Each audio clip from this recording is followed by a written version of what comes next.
can, yeah.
Good evening, everyone. Thank you for being here today for this work session. Today is June 13th.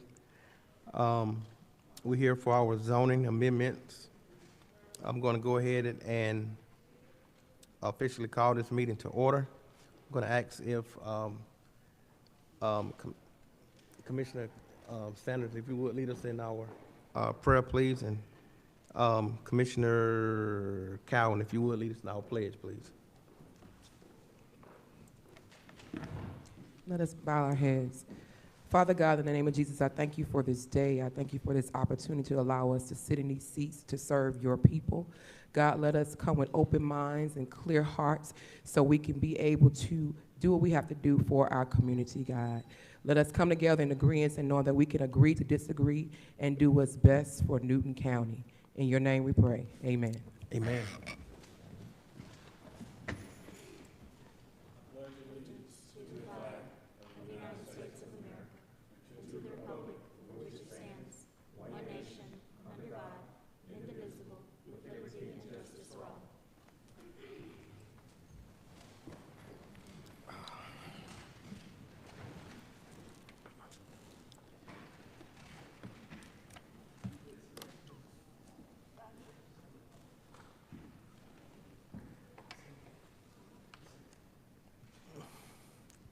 Guys, I guess we need to go ahead and go ahead with a recap.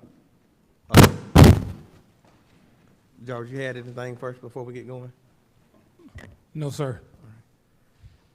So let's get a recap so we'll get brought up to speed on where we at now.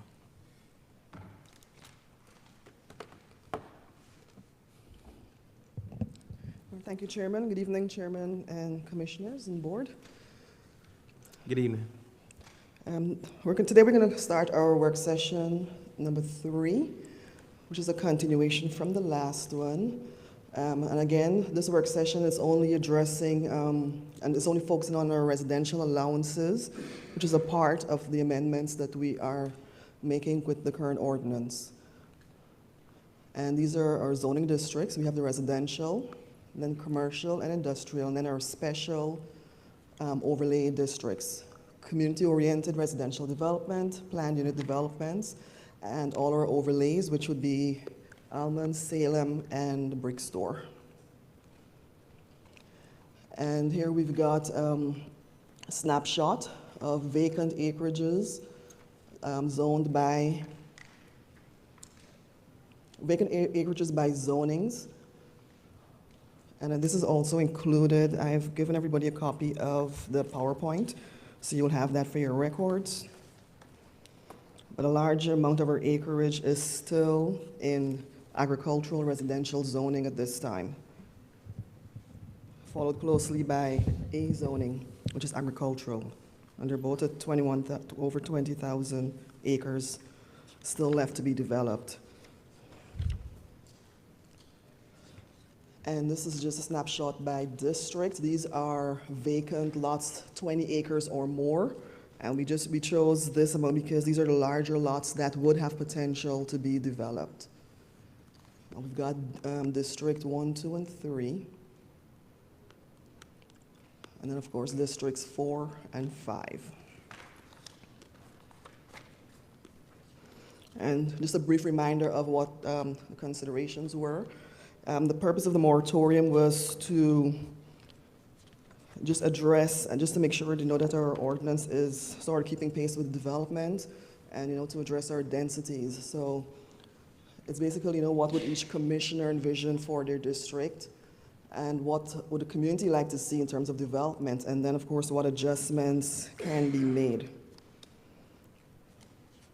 And just to further dive into that, we do have our regulations and guidelines which help manage growth and development in the county. And there is a benefit, to updating these ever so often. And a key area that we will look at will be the watersheds, whether we need to make a change in them or not. And of course, the overlays and the densities in there. And then we're also going to consider if the conservation overlay should be applied to other overlays to further increase densities, or if we should prohibit something like that. And this is the Commissioner District map. And we've got our watershed map next to the district map, to kind of give you an idea of what watershed lies where. And this is just a synopsis of our zoning districts, base zonings, and then it has the different overlays. And we're gonna come back to this. I have it presented in a different table, which is a little less congested. Yes, sir. Okay. So we're gonna come back to this one. And each commissioner should have in their package, I just have sort of a bullet list of the changes we're recommending. And that's where I'm gonna go into with this table here. I've just pulled out the areas that we're looking at. So this is the development standards. These are the base zonings.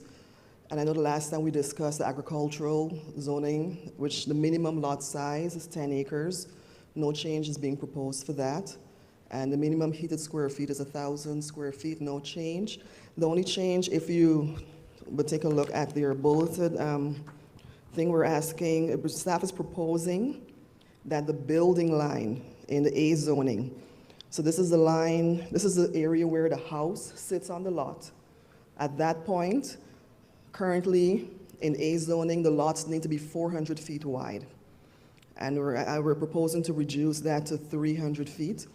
It would not compromise the integrity of the lots, but some of our lots in the A zoning are long and narrow, and sometimes they can't even make that 400 feet if they wanted to, subdivide for a relative. So it will still be a 10-acre lot. They will still be fairly large, but instead of being 400 feet wide where the house sits or the building line, staff is proposing that we bring that down to 300 feet to offer some relief to residents in that zoning. And that would be the, one of the first considerations that I have for the board today. Commissioner Edwards. Thank you, Mr. Chairman. So, Ms. Applewhite, so that the scenario you just spoke of. Mm-hmm. Now, I have a scenario like that in District 1 now, down off McDonald Road, and you may know about what I'm talking about. Yes, sir. That would fix that particular lot, right? It would certainly help them in reconfiguring, yes, to meet the requirements. So that would be an example of something like that.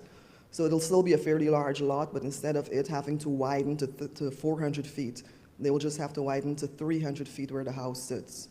Because the minimum road frontage in these lots are 40 feet. So basically at the road, they're just required to have 40 feet road frontage. And then it would have to open up to 400. Many of them will not start at 40, but if they've got the land, they'll start wide. But there's some lots, like I said, that are very narrow.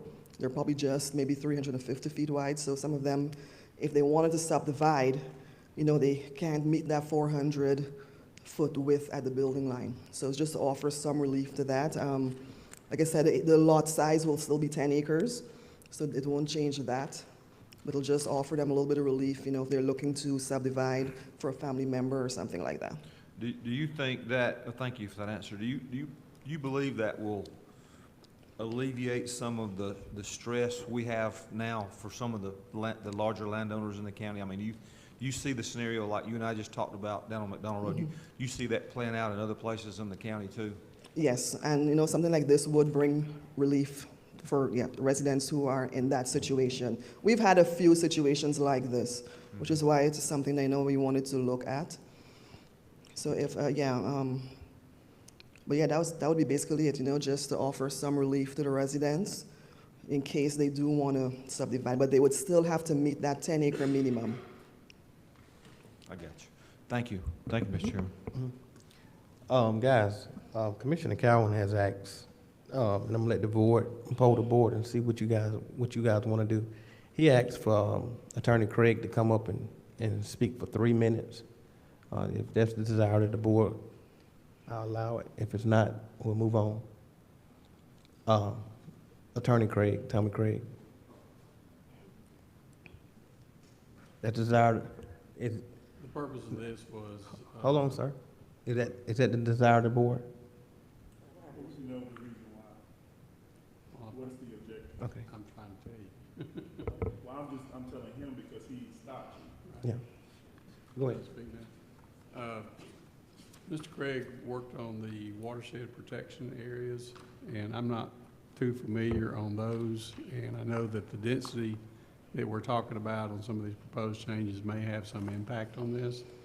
And I wanted to see what his viewpoint was on that. So we'd have some All right. information. Shannon, give us about 5 minutes, if you don't Sure. mind. Certainly.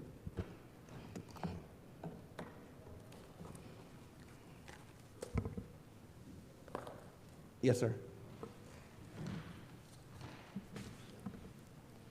get you to turn back to the slide that shows the watershed.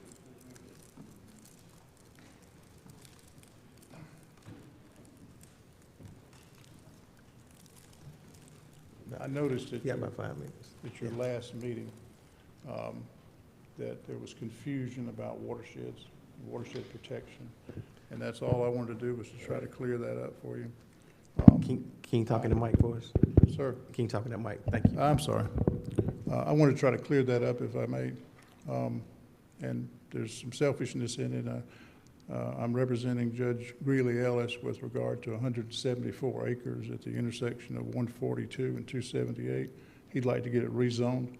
The sewer is behind the new high school, right across the road, so his property is subject to being sewered, which would lend itself to a higher density, but it would be you couldn't do it if you got a 2-acre minimum, right? So I was just going to give you just a 3-minute explanation of how we got where we are. I don't know if you can turn and see the map, but the watershed protection that we have in the county, the original was for the Cornish Creek Reservoir. It's in the Brown area, and it stops at the dam, okay? 25% of that reservoir lies in Newton County. 75% of the watershed lies in Walton County. So that's why we let Walton County participate, let them have 25% of the reservoir in exchange for watershed protection on the 75% of the watershed that actually lies in Walton County. Now, subsequently, there was a decision made to pursue the Bear Creek project. Bear Creek, this is the watershed of Bear Creek, is part of the Alcovey watershed. And so the board, anticipating that at some point in time, there would be a water withdrawal from the Bear Creek project, tried to protect that watershed to protect water quality. While that was being done, there was a decision made to protect the Alcovey because there was going to be a pump diversion reservoir. The Bear Creek Reservoir would be supplemented, the flows would be supplemented by pumping from the Alcovey River just before it gets to Lake Jackson. Now, while the board was at it, that was not required. That was something that the board just did. So the reason for the Bear Creek watershed protection has vanished. Likewise, the reason at this point in time to protect the Alcovey has likewise gone away. The protection over here in the Little River drainage was just 26 miles, as I recall, to Eatonton, where they have an intake. So there's really no requirement that Newton County protect that watershed this far away. There's no watershed protection on the South River or on the Yellow River Basin. And the reason, that those are not protected is that there's going to be no public withdrawals of water from those basins. DeKalb County sends millions of gallons every day down the South River of treated sewage. And they also have combined sewer overflows, which they're spending about $5 billion to correct. So there's no sense in trying to protect that for water quality. Likewise, the same with the Yellow. Gwinnett County discharges millions and millions of gallons every day into the Yellow River. And all of these, except for the Little River, all of them wind up in Lake Jackson. Now, there are no water withdrawals from Lake Jackson. Georgia Power won't permit it, EPD won't permit it, and even Macon downstream does not withdraw water from the Ocmulgee River, which is the Ocmulgee is formed where all these watersheds come together, and they're formed at Lake Jackson. Water goes over the dam, it's the Ocmulgee Basin. So, I guess what I'm saying is Judge Ellis's property is in the green, and we're gonna be asking for higher density because of the sewer availability.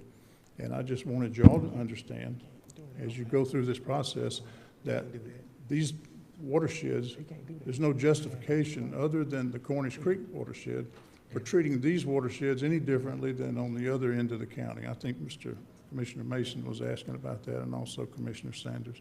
So I thought you might want to understand what's going on as you make decisions about how to proceed. Thank you. Thank you, sir. If you would, please.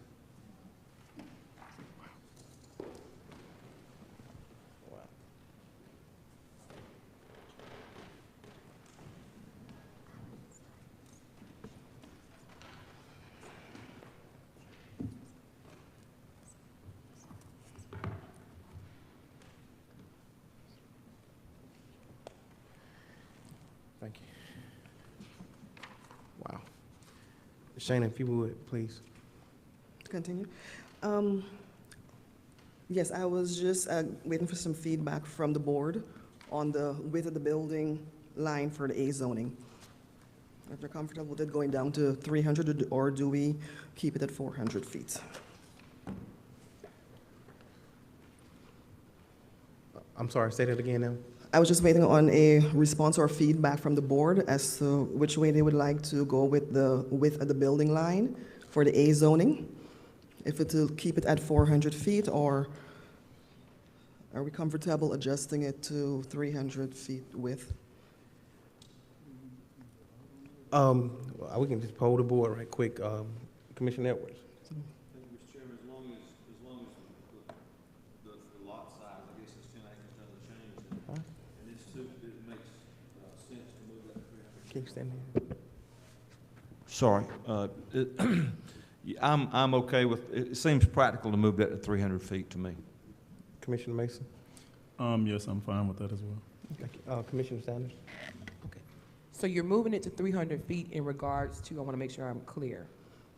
Okay, yeah, so on each lot, wherever the house is located, you know where the front plane of the house starts, that's called the building lot line, and most lots have a particular width that they need to be.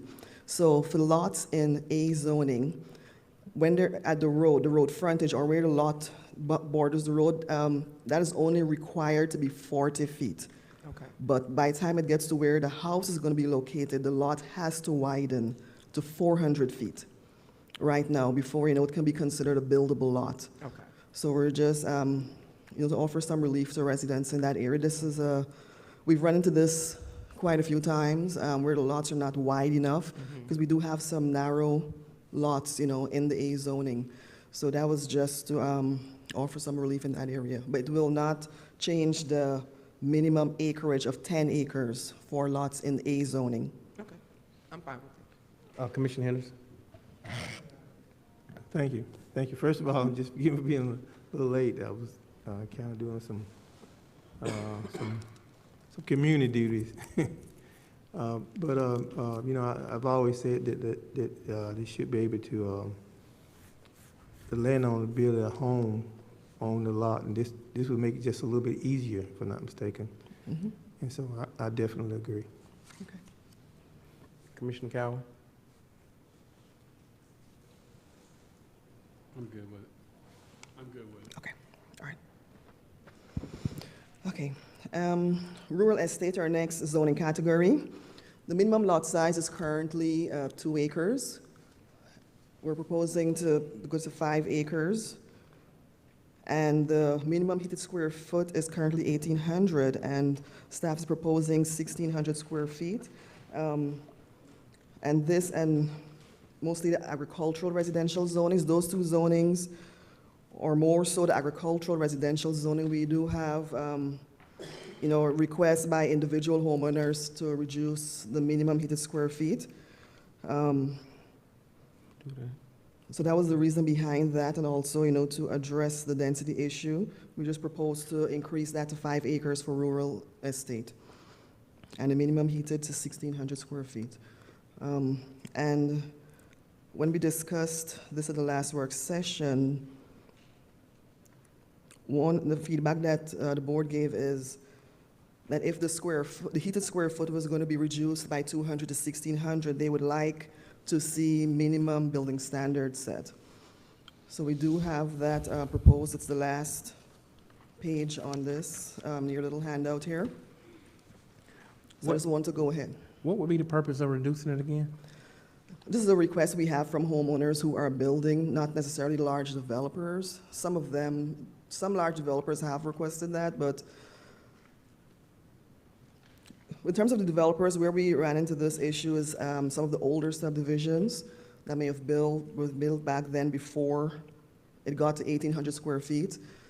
If it was not specified on the final plat, they would have to build to the current 1,800. So sometimes they will ask for a variance for something like that. But mostly with individual homeowners in the A and AR zoning and the rural estate zoning, they often ask if they can build a smaller home. But they can come and apply for a variance to do that. That's They correct? could, Okay, and some of them do. okay. So you need the boards. Yes, whichever way they would, the board would like to go with that. They can come, go ahead, Commissioner. Just for clarity, because I want to make sure I'm understanding this. So the minimum size is the current size is 2 acres, but you're proposing to increase it to 5 acres? Yes, for rural estate. So what was the reasoning to increase it? So the reason behind the moratorium was for us to, address the pace of development and work on our densities. So reducing our densities would be one way of doing that, which would mean larger lots. So how many, in this rural estate, how many homes are on this lot? Or what area? Can I pick it back off of that? Yeah. What area are you proposing this change to? You mean where it's located in the county? Yes. The rural estate lots are found mostly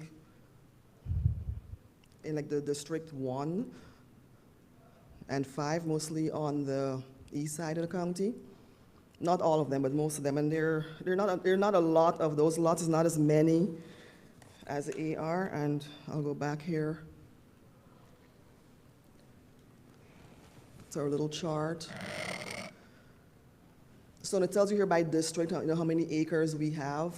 Total acreage countywide, it's just 194 acres left vacant for this zoning. So it's a small area. It's not many lots countywide. So is it one home on 5 acres? That's what I'm trying to get. Yes, ma'am, yes. One home per lot. So my question is, and I would love to hear from you, Commissioner Cowan, and you, Commissioner Edwards. I know we spoke on growth and with the companies coming here, we talked about that at our last meeting. So how does this promote growth for the county? And I would love to hear from you guys because you live in that area. So how would this help with our growth, especially with a lot of the plants coming on that side? So how would we assist with the economic development growth? So that level of growth that you're referring to, Commissioner, would be what the large developments would come into. So they will look at the larger lots, 100 and something acres, to develop those, whether residentially or into a commercial use. The rural estate basically addresses individual families who have like estate lots that they would like sometimes to subdivide for future family members. So that's why there are not a lot of them. But that was the intent behind the rural estate zoning. But for the large-scale development, it'll be more like in your AR zoning and single-family residential zonings, as well as like the RMF zonings. And there's none of these on the west side, correct? There's no. There may be a handful of them. I don't want to say no, but is it 0? Oh, we're right here. Well, District 2 doesn't have any. Yeah, so it's mostly District 1 and 5, it looks like. So I would love to hear from you all, if you don't mind, to know. Well, I'm finna poll the board so Okay. they'll get a chance. Commissioner Edwards. Okay, so So you want me to make my comments now as well? Okay. Well, I'm okay with the 5 acres, and I'll tell you why in a second, but my concern is with from 1,800 square feet to 1,600 square feet, and I look on the last page, and those are the proposed changes, correct? In the Yes. the minimum standards for the homes? Building standards, yes. Building standards. So, I guess this is a two-part question. Are you okay with those, are we okay with those building standards? And then we go, okay from going from 2 to 5 acres, correct?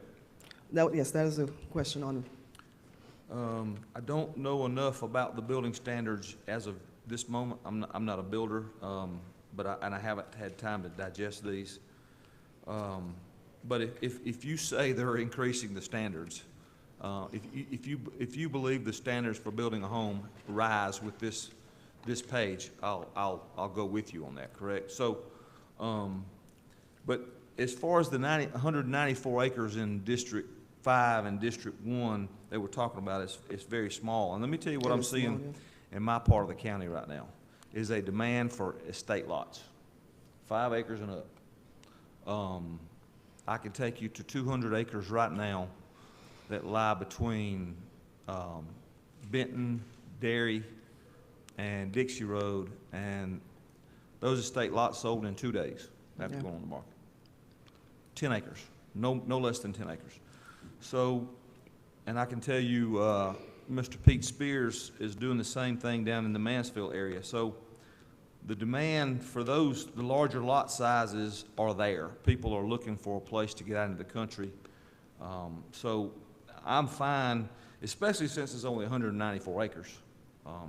I'm fine with going from the 2 acres to the 5 acres. Not a showstopper for me, but I'm good with that, Mr. Chairman. And what about the 1,600 feet? these were the, I know square footage isn't necessarily the driver of value in a home, but it is an input. So if we're going to increase the quality of the home required in the 1,600 square feet, and Ms. Applewhite, is that what I'm hearing, is we're increasing the quality of a home with the 1,600 square feet with this last page? yes, the board had requested that we examine, ways to improve the quality. And, one way would be to look at the aesthetics. So it's basically section B, where it homes from 1,600 to less than 1,800. So we would ask for something like, like a brick or a stone skirt. It's usually usually a foot or a little more that goes around the base of the home. So it could be real brick or it could be faux brick, which is fine. No higher than 4 feet. And then, certain materials we require on the exterior of the wall, which we have listed here. Brick, stone, cement, stucco, cement board siding, that kind of thing. And then just some of the materials that we'll use for framing, just the wood houses, just at this small size, which would be the OSB material. So, Mr. Chairman, to answer your question, in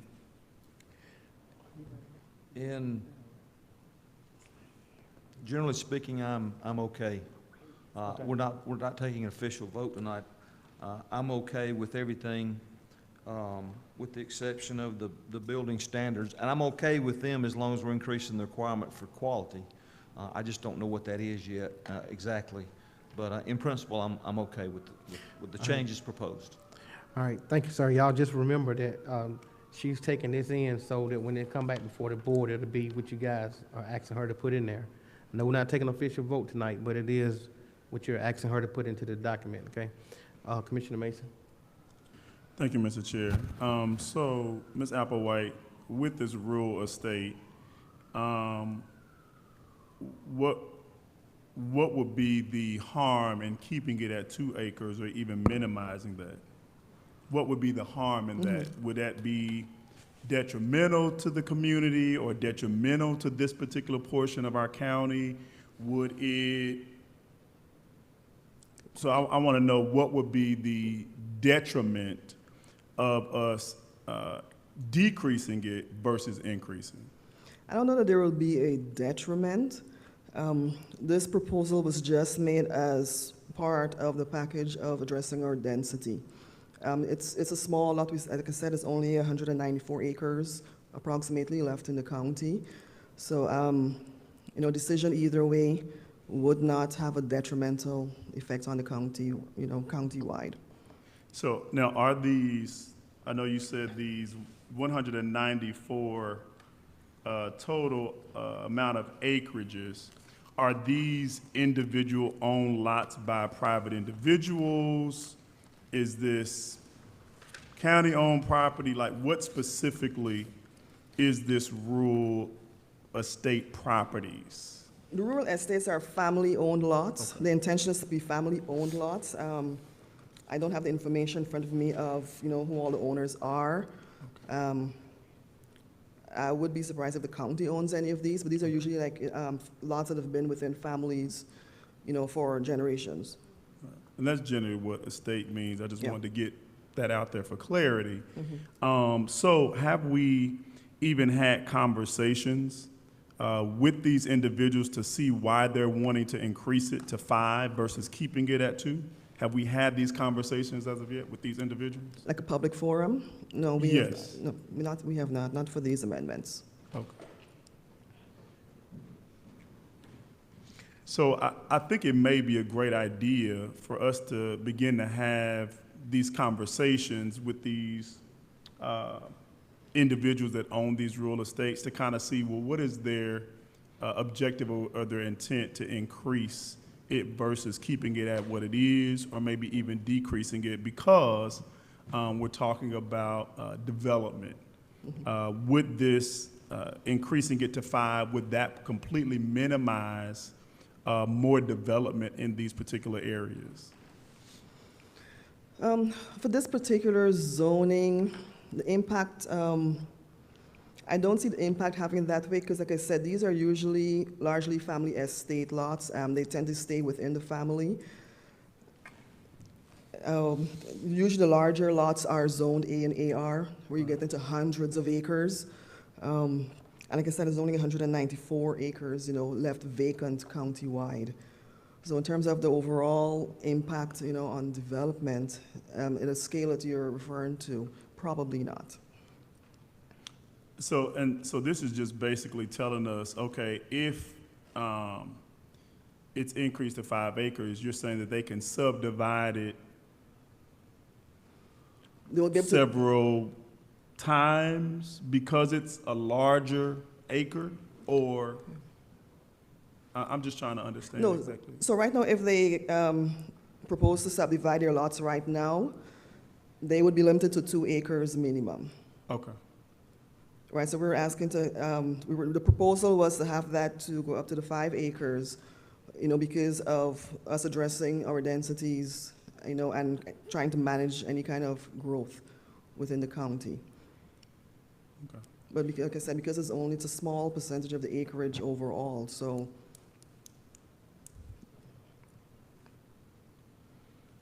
Okay, so I would probably say, just looking at it, it may not be the best to increase that at this particular point. If we want to look at keeping it at the 2 acres, Okay, I think that would be great. okay. Or if we decide we want to look at a different acreage, that's also an option as well. But I don't think we should want to increase it at this particular point. What about the lot size? The lot size, I'm fine with that. Reducing? Oh, I thought we were talking about the lot size. So you're saying keep the square footage at 1,800 as well? Will we need to if we didn't increase the acre size? No, Will they're we need to separate. keep it at 18? The 2 requests are separate. They're not dependent on each other. So even if we were to leave it at the 2 acres, if the board would still want to consider the minimum house heated square feet, because this is one of the districts that we do get requests for smaller homes. Okay. So yeah, I'm fine with the minimum square footage going to 1,600. I'm just not ready to increase to 5 acres at this point. Okay. Thank you. Commissioner Sanders? Thank you, Commissioner Mason. He answered some of my questions that I had. That was my question earlier, like why are we increasing? Because I would love to hear from these residents that own these estates to see what they would want. Because I'm hearing from a lot of residents, they're trying to sell their property to development. I've had a couple of them reach out to me, trying to sell their properties, to put various things on it. So I would love to hear from them in that area, if possible. I don't know if we can host a town hall to see what they are looking to do with this property, but I'm also not for increasing it from what it is now. Okay. Yeah. What about the square footage? The square footage, we have the minimum 1,800 and proposed minimum 16. You want to take that down to 1,600 from the 1,800. I think it could stay the same to me. I don't think there should be no change with this, but unless, as Commissioner Edwards stated, that if you're decreasing it, it's increasing the material. We're having more better material. So I do agree with that, but I don't agree with the increase in the proposed lot size. Okay. Thank you. She doesn't do not agree with changing the lot size, and she don't agree with moving it up. Yep. So just the minimum height and not the lot size, okay. Commissioner Henderson. Thank you, Ms. C. Well, you know, when we first started talking about the 2 acres minimum, I wasn't really, I wasn't kind of good with that, because I believe that, and my thinking is that people who have either inherited property or who have purchased some property as an investment, then you're gonna tell them, say, hey, all of a sudden now you can't sell your property for its best value. The county says that you have to have a minimum of 2 acres, and I did not agree with that, the 2 acres. So I definitely don't agree with the 5 acres. I believe it should be left up to the heirs of the property owners, or the person who purchased the property, to determine whether he or she wants to be able to set it for its highest and best use. We shouldn't be in that, in my opinion, that business of telling people what they need to do with their property, or what they can kind of build on, as long as it is good growth. As far as the minimum with house size, you said if it was 18 to 16? From 1,800 down to 1,600. Yes, I would like 16, because I think that in some cases, some of those crazy, and I don't think we should take that away from them. Okay. Hopefully that answers your question. Thank you, sir. Commissioner Cowan. Thank you, Mr. Chairman. As far as increasing the acreage in rural estate areas there, a few years ago, I would have said that's probably a good thing, until I've lived on a 2-acre lot, and that's a lot of maintenance. So 2 acres is probably a reasonable number for me. Now, if developers buy large tracts of land and they want to subdivide it into 5-acre lots, 10-acre lots, I have no problem with that. This is the minimum size. This is not the maximum size. Correct. So they can do whatever they want to, however big a tract they got. I know Spears got some property down there. If he wants to make big lots out of it, great. But as far as a neighborhood, I think 2-acre minimums, I think is reasonable. As far as the square footage goes, we're in a market right now, you can't predict pricing right now, so I don't think dropping it down to 1,600 square foot is gonna help anybody on terms of what it costs to build a house. Because we don't know. I mean, it's changing every day. Again, the issue of can you build quality into your standards, I've been saying that for a long time. Stan has too. I just don't know how to do it unless you dictate certain materials, and then you get into some problems. One good thing is vinyl siding is made by oil, so oil is going through the roof. So that's probably going to price it out of the market for a while. I'm sorry, what? Yeah. But I don't see, I think oil costs are going to push that up out of the market for a while. Hardy plank is not that way. and rock and those kind of things. So it may be that the market fixes that itself. I did speak with a builder, and we were talking about the difference between 1,600 and 1,800 square foot. He said realistically, there's no difference in it. Can't really tell what the pricing is going to be. And at 1,800 square foot, you know that you're probably going to have a higher value if you build a good quality house than you have at 1,600 square foot, smaller house. Now, personally, I'd live in a 1,200 square foot house. That's where I live. But my wife would not want that. But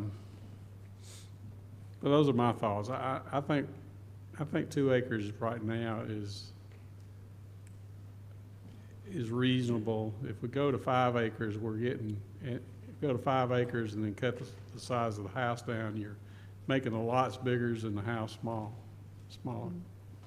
So I'm not sure that's in the best interest of the county. Okay. So it's just my thoughts. 18. Mr. Chairman. Uh-huh. Thank you, Mr. Chairman. So I think I understand that we don't want to go to 5 acres, but what did we decide about the minimum square footage and the quality requirements on this last page? I want to understand where we stand on all those 2 issues too. If it's staying, I mean, it's not official vote, but this is what she put it in the document right now. It's 3 people that wants to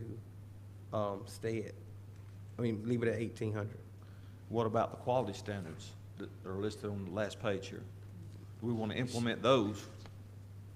She didn't, did you? Well, we do have another category She didn't that ask us that. is proposing to go down to 1,600 square feet. So I don't know if we want to roll it over to the AR zoning to see if there'll be any change for that zoning. We have another opportunity to address the building standards there. Yeah, so we hadn't got there yet. Even on the residential estate, we haven't gotten there. I mean, I think it would apply to, If there's going to be 16, yeah. It sounds as though we're keeping the minimum heated at 1,800. The building standards were for homes be smaller than that. So the new building standards were for the 1,600 square foot home? Yes, sir, between 16 and 18, like 1799. So my question would be, do we want to implement those for the 1,800 square feet homes too? My answer, if you're polling me, this, yes. well, I'm hoping that everybody want to make sure we got quality homes. I think that's, yeah, all the way across the board. Not, I mean, in all districts, I would say in all, So- yeah.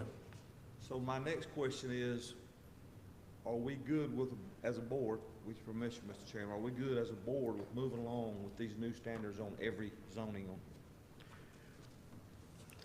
on? Shana, do If I you- may, so right now, some of those standards that you have there, we do have them in our overlay districts, but we do have to be cautious when it comes to like the state, if there are any building regulations in the state, and being stringent with enforcing it in the entire county. We could run into some opposition with that. Not including the overlays that, Alman,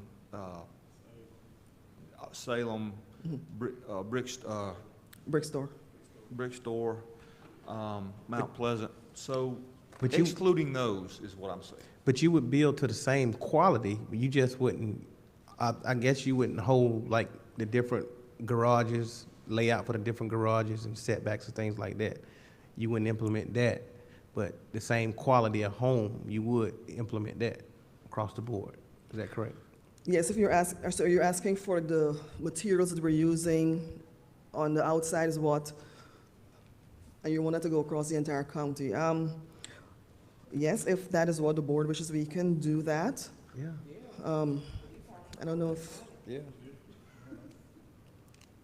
our attorney has any thoughts on that in terms of implementing it countywide, because we could get some pushback from builders. I mean, you might get pushback. One thing that I think maybe Patrick had mentioned was that y'all were talking about possibly coming in with design standards more in detail than this, which is perfectly fine. It's just a question of, this is almost more of a function of planning than zoning. And so if you want public input on that kind of thing, it might be a good thing to do hand in hand with the comp plan update, which I think is coming up. That's what I was just gonna say. The caution I would give you on adopting this countywide right now, if you're wanting to go forward and look at it when the comp plan comes up, is that you'd have staff having to get used to implementing these standards, the developers, the county having to get used to them, only to then possibly change them again in the future. So that's just something for you to be mindful of as to how you're wanting to proceed with this. If it's something that you are going to want to pursue further, then the question is whether you want to put staff and the county through getting used to these standards and then change them again. Go ahead, Jarvis. Yes, sir, that's exactly what I was just about to suggest. Being that we are going to start the process of doing our comprehensive planning, I think this would be in line with having that at the same time. And before you all make decisions today, I think, we should have a comprehensive plan and have this in mind when we do that. I do want to remind the commissioners also that you will get an opportunity to have town halls and host town halls in each of your districts for this comp plan. So you will be able to get the feedback from the citizens that you represent, and to have some of these standards to be lifted up, brought up some, and implemented.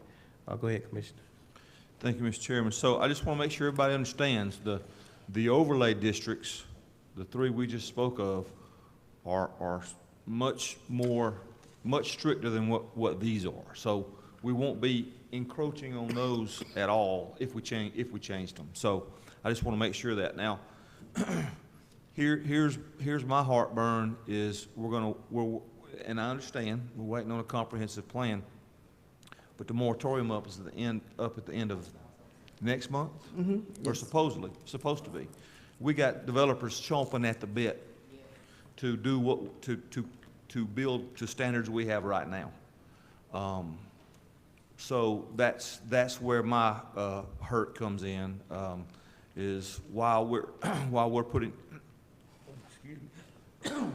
while we're putting together a comprehensive plan and some new standards, is we're going to have developers coming here and throwing up, I'm not going to say junk because not all developers put up junk, but there are plenty that do, and there are plenty that will, while we're kind of waiting on this. And I know we've gone as far as to tell people, I know I have, that I believe this moratorium will be up into July. So that's kind of where my heartburn is, and I don't want to open the floodgates and have to grandfather in 100 communities to substandard of what we're moving toward as a board or as a community. Thank you, Mr. Chairman. Go ahead, Commissioner Mason. Thank you, Mr. Chair. So if I hear Commissioner Edwards correctly, it would be a great idea. I know that if we can set some standards now, so that once that moratorium is lifted, supposedly in July, our builders and developers will begin to develop with those standards that we set, and then we can review those standards once we begin to go through the comprehensive plan to see if those standards that we set now are feasible or if they should be changed again. Is that? Feasible and desirable. Right, okay. And you're saying from these, that's on this page? Yes, sir. These are, if I might, Mr. Chairman. So if I'm looking at this correctly, these upgrades are, they're minimal. You can see there's not very many. We've just raised the floor a little on our quality standards, which is what I wanted to see anyway. I'd hate to see any more vinyl, but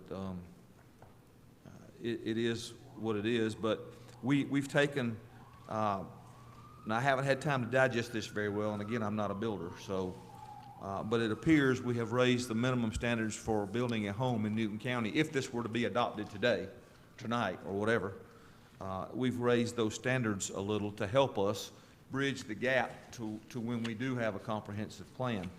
I don't want to go against the advice of county manager or council for that matter, but I'm a little hesitant because there's going to be a time lapse here between comprehensive plan and when this moratorium lifts, it appears, and it just kind of worries me. So with these that are here, this isn't different or than what we're already doing as far as quality? Yes, Is this is different? for homes that are not in the overlay, Okay. yes, they're not held to any, These so standards. they can use, for instance, they can use vinyl siding. You know, they don't have to do like a brick front or water tables or anything like that. So the standards are a little more lax outside of the overlay. So I guess my question would be, once we go through the comprehensive plan, would this current proposed standards be something that this board would want to have in place? And if so, I mean, I don't see why that would be a major issue to implement them now if we're going to implement them during the comprehensive plan. Maybe, that's what I'm thinking. Let me get Jarvis. Mr. Sims. Well, one of the things, by doing the comprehensive plan, you are able to get the input from the different districts. And having the higher standards is, I hear what we all want, but as far as I'm just looking at from a developer side as well, some of the standards, some communities, some areas might not be able to afford those type of homes. Are we going to say that we don't want to have certain different types of homes in the community where we can be flexible for all? We got a lot of starter homes. Yeah. Okay. Piggybacking on what Mr. Sims says, the other point on that, and that's not to say, you know, I told Shayna when she'd sent these to me, I didn't have any concerns with them, but when you're doing the comp plan with the stakeholder meetings, it's not just about the people in the community, it's also about the builders. I think you mentioned you're not a builder, I'm not a builder. So I don't know what the impact of this would have on development either. And so when you have the consultant, the ability to use consultants with the comp planning process going hand in hand with that, that's also a benefit because you get that expertise. So that's not to say you can't do it now. You certainly could. I just wanted y'all to be fully aware of what additional information may be out there for, you know, you don't want unintended consequences. I don't know what those would be, so I can't tell you because, as I said, I'm not a builder. I just know that there's a lot of stuff I don't know that I end up learning when we go through these development type projects. And so that's just something I wanted y'all to think about. Commissioner Stammer. Because we don't have affordable housing in this county right now anyway, and we see how the market is increased, you have homes that we paid for. My house, I probably say, was about $150,000. Now it's worth $300 and some thousand dollars for a 3-bedroom home. So because we don't have affordable housing, anything we put in place is going to be skyrocketed anyway. To speak for some of the residents on the west side, I know in District 3, they would love this because a lot of, if you look at the statistics of District 3, they make the income to pay for those type of homes because we don't have any affordable housing in that area. And for one, speaking for me, when I had a bird that can fly through my siding and create a hole, I would run to this type of material that lets us know that the material they're using currently is not of quality. And when you have homes and go up in flames like that in the neighborhood, the quality is not good. Now, if we had affordable housing in New County, I would completely agree, but right now we don't have that in place. So I agree with the commissioners over here. Let's put this in place, and I understand the builders, I completely understand it, but many counties have standards when it comes to their building. We're not the first one to do this. Okay, agree with that. Commissioner Henderson. Well, I've been hearing this argument for a while now, and I think it's one little piece that we're forgetting. We're forgetting about the citizens. I mean, at some point we said we're going to have a town hall meeting and people come in and express their opinion, but yet we're making a decision for them, and it may not be the decision that they want. And so I don't see anything wrong with having meeting, maybe not in the districts, but just around the horseshoe. Let everybody come in as many as you can get in here, maybe 2 meetings, and let them come up and tell you what they want us to hear. Because I know me, for one, first of all, I don't own 5 acres. I don't own 2 acres. I don't own 1 acre. And so for me to sit up here and say, well, this is what I think you should do for your property, I don't think I should be into that business. I think I should listen to the people who own that property. And for us developers, I mean, what's wrong with them coming up and giving their opinion? And I think most of the ones that I know, they are smart men and a few women who just kind of know the business, and they may shed a little bit of light to us that we may not know. But to set up something that we don't really maybe live in that type of space, on that type of property, I just don't see it. You for it. Thank you. You for it. You for it. Commissioner Edwards, you was for it. Commissioner Sanders, you was for it. Commissioner Cowell. Well, I think there's a lot to be dealt with on this. I still have, I mean, we're strictly just talking about residential RE zoning, right? We're not getting into the single-family residential and all that. Correct. And when I crafted this, it was to keep in mind feedback from the board for the smaller homes. But I think now we're looking at doing it Yeah, they was, at all the homes now. yeah, they was talking about, Yeah. they was talking about countywide. Oh, you're talking about adding these in. Can we pass that in a work session, or is that got to be on a public agenda, right? So again, guys, the notes that she's taking now, she's gonna put into a document to bring back before the board Correct. to vote on. So the things that you're telling her, like right now, we have 3 people that want to implement these new standards across the county. So to the standards we're talking about are these? Yes. No, sir. It's the same thing, yes, sir. Yeah, same one, it's on the Unified PowerPoint, Development Code ordinance. Yeah, I had this So it's slide just up there. those right there. That's all. Mm-hmm. Okay, I'm fine with that, if you want to do that now. Just the 3, Bring that back. Okay, so we got 4 people that want to, okay. um, And this is for countywide. implement those changes. Thank you. Let's move on to the next one, guys. Okay, so this is agricultural residential zoning, and I believe this is where we left off due to time at the last work session. So currently, the minimum lot size is 1 acre. We're proposing that to be 2 acres across the board. It is 2 acres now in our protected watersheds, but in the Yellow and South River, it's at 1 acre. And the minimum heated square feet is 1,800. And I was proposing that to go down to 16, but I think it sounds as though we're going to set, I don't know, I'd like to hear feedback from the board on what they feel for this zoning. So we can start with the acres. Do we want to do it 2 acres across the board throughout the county?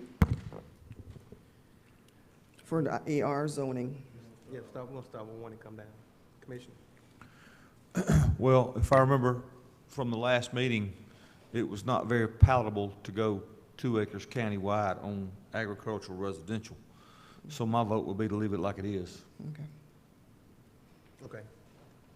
All right, thank you, sir. Commissioner Mason? I'm in agreement. I think if we kept it at 1 acre for agricultural residential, because it looks like it's quite a bit of acreage. Looks like it's the most acreage that we have within the county, Yes. which is over 24,000 acres. So I think increasing that would do us an injustice. And so I think having it at 1 acre would probably be palatable for everybody. And I'd just like to remind the board, if I may, Chairman, the 1 acre right now for the AR zoning, those are for the lots that are not in the protected overlays that we have. So sorry, lots say- on the say that east again. side. So the 1 acre minimum for the AR zoning, those affect the lots that are in the Yellow River and the South River side. The lots that are, let me go back to so all the lots that are in the protected watersheds that are zoned AR, they're at a 2 acre minimum now because of the watersheds. So I just want the commissioners to keep that in mind as we discuss. So, okay, help me understand. So you said when you're looking at the watersheds, the AR, you said it's only for Yellow River watershed? Yellow River and South River, because these are the base zonings. Uh-huh. But when you get over to the east side, where you've got, Cornish Creek, Alcovey River, Bear Creek, Little River, those are, and I think the Big Haynes, those we currently have as protected watersheds, and they are at a 2-acre minimum because of that, for the same zoning. Okay. So, but this will be, if we go to 1 acre, it's gonna be 1 acre all across the entire county, correct? No, sir, it's gonna be left as is right now. So it's gonna be 1 acre, Uh-huh. just in south and the Yellow River Okay, and Murder Creek. And then all the other watersheds is gonna remain as 2 acres. That's currently what we have right now. The proposal was to do it evenly across the board at 2 acres, and I guess that's what we're discussing. If that's the direction the board would like to go, or if you wanna just leave it as is. okay, so if we, because I don't think that 2 acre on the east side is gonna fly. It's just not. It's not going to fly with our current development. And so what do we need to put in place right now where it is no longer 2 acre minimums on the eastern side of the county? Well, I think when Mr. Brown was here the last work session, he was implying that they would have to do a study to address, what it would be like to increase the densities on the east side. So get the acreage down to 1 acre. So I won't be able to tell you offhand, what the impacts would be on that right here. So basically what you're saying, in this particular proposal, we're not addressing anything on the eastern side of the county, only on the western side of the county is the only thing that we're addressing with this agricultural residential. Not necessarily. Oh, for the AR zoning? Yes. Yes, if we were gonna bring it up to the 2 acres, it would be the same on the east side of the county as it is now. So I think when we had put the moratorium in place, one of the things we were looking at was, making sure the development doesn't outpace our facilities, our infrastructure. And one way to do that would have been to reduce the density. And reducing the density would mean increasing lot sizes. So that's how staff, came up at that. But if the board is not desirous of making that change right now, we can leave it as it is, with a 1 acre minimum in the unprotected watersheds and 2 acres in the protected watersheds. So Until, if I can recall correctly, when Mr. Craig came up, there's only really certain watersheds that we really need to focus on protecting. For example, Cornish Creek or Bear Creek. It seems like, and you can correct me if I'm incorrect, those are 2 of the main watersheds that we truly want to protect. The rest of those watersheds isn't something that is mandated to have a 2 acre minimum, just really those 2 watersheds. Is that correct? currently, they are all mandated. If the board would like to change that, we would need further research, to address what Mr. Craig has said, as well as, what's currently happening on the ground. I don't know that that was something that we would want to change tonight, without having any kind of background, research or knowledge on that. And I think that's what Mr. Brown was proposing, what he was explaining when he was here. Okay. So we basically just keep it as it is right now, allow you all to do your research. And yes, in that comprehensive plan, That then would be that's where one, we can yes. address that concern on which watersheds should have that 2 acre and which ones don't necessarily need it. Is that correct? That is correct. That is Okay. one tool we can use to assess that, yes. Okay, so we won't, it's best not to increase this to 2 acres, just keep it at the 1 acre is what you're recommending. That's, Oh, that's what you proposed? yes. Okay, I'm sorry, I just wanted to make sure. So,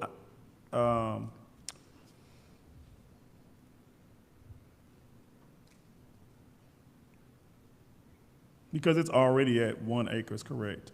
Oh, I mean, moving it to 2 acres is gonna do what? Just basically slow down the development until we can able come to an agreement during the comprehensive plan. Is that correct? Yes. Okay. I'm fine with that. With the 1 acre or the, I'm fine acres. if you wanna, I think you said fine, we'll leave it the same. yeah, just leave it at the same as Leave it as whatever. is? Okay. Yes, as is, The 1 no and 2 acres? changes. Okay. Correct. All right, Mr. Sims. Thank you. Mr. Chairman, I was just going to state that if we're going to be talking about the watersheds, I think it would be fair for us to have our water director here to be able to answer those questions. Ms. Applewhite is talking about it, but we have a subject matter expert that can give more details on it. Thank you, sir. I come back to you. Commissioner Sanders. When was our last meeting? It was last month, right? The one we had for zoning? the last work session? Yeah, May 27th? May 27th. So when will we get the results? Because I know Director Mr. Brown said he was going to do some research in regards to that. So that would be helpful for us in regards to moving forward. Because I'm going to be honest, waiting to the comprehensive plan, sometimes things get swept up under the rug, or people don't remember, or don't remember. So this is information that we would definitely need because it needs to be fair on both sides of the county. Okay. And I know we have the watersheds, and I know there's various things protected, but listening to the presentation, if we're only needed protecting certain watersheds, then I would like to see that information. Because if we're wasting time saying keep it the same, but it's still not fair on both sides of the county, we need to make sure that we're doing it right. So if we can get that concrete information from May 27th that we requested, that will be great to be able to move forward, to be able to make a plan, because I don't want to give a decision tonight because I don't have information. So that's something that we would need from our director, and if y'all have to verify from the presentation, I get it, but I understand, but I'm pretty sure Attorney Craig is knowledgeable in the area. So if we can get that information, that would be great. Yes, Commissioner. Mr. I Sims. don't want to speak for, Let me just, in that meeting, Mr. Brown stated we would need a study yeah. to be conducted in order to provide you all accurate information. So we didn't have a directive to go ahead and start or implement a study. He just stated that's what would be needed in order to get good information. Yeah. And I don't think that's what I heard in that meeting, but if we can just move forward with that, that would be great. So I don't want to give an answer tonight. I'm sorry, Mr. Chairman, I can't really give one that's okay. because I don't have information. That's no problem at all. That's That's no problem. Commissioner Henderson. Thank you, Mr. C. You know, I agree with Commissioner Sanders, 100%. She's right, that we should have some more information. But I think the main question is, at this part of this work session is, what do we do? And it seems like we just need to, and from my opinion, from what I've heard, is that we just let it remain the same until we come until Ms. Applegate brings us back some more information, or the other gentleman from the Water Authority brings some more information back, and hopefully that will be in a timely manner, not next year, but maybe next week, whatever we can do with the in conjunction with the county manager. So I'm looking forward for the information. But you said you wanted for it to stay the same until you get the information. Okay. Thank you, sir. Information come back in a timely manner so that we can make an informed decision, just as Commissioner Sanders has stated. Thank you, sir. Commissioner Cowell. Well, I think it's, you've got two watersheds that you can't use, the South River and the Yellow River, due to the contaminants coming from other places. Can't pull out of Jackson Lake. So we've got to protect Alcovey and the Bear Creek, because that's going to be our drinking water side. So you've got 2 acre minimums on anything in those areas over there. I think they need to stay the same. The other side, unfortunately, 1 acre I think is sufficient. So I think we'll just leave it as the same. Thank you, sir. Next, please. Okay. And we do, just quickly with the heated square feet, are we gonna leave it at 1,800 in the AR zoning? Same as above with RE? Yep. Or just keep it that way? Okay. Yep. All right. Or our next category is single family. Now, for single family zonings, let me go over. We do have, initially it used to be R1, R2, R3, and if you would just look at your handout. Because the zone, they're so similar, the zonings and the densities are so similar, staff is proposing to consolidate R3, you know, and encompass it into R2 somewhat.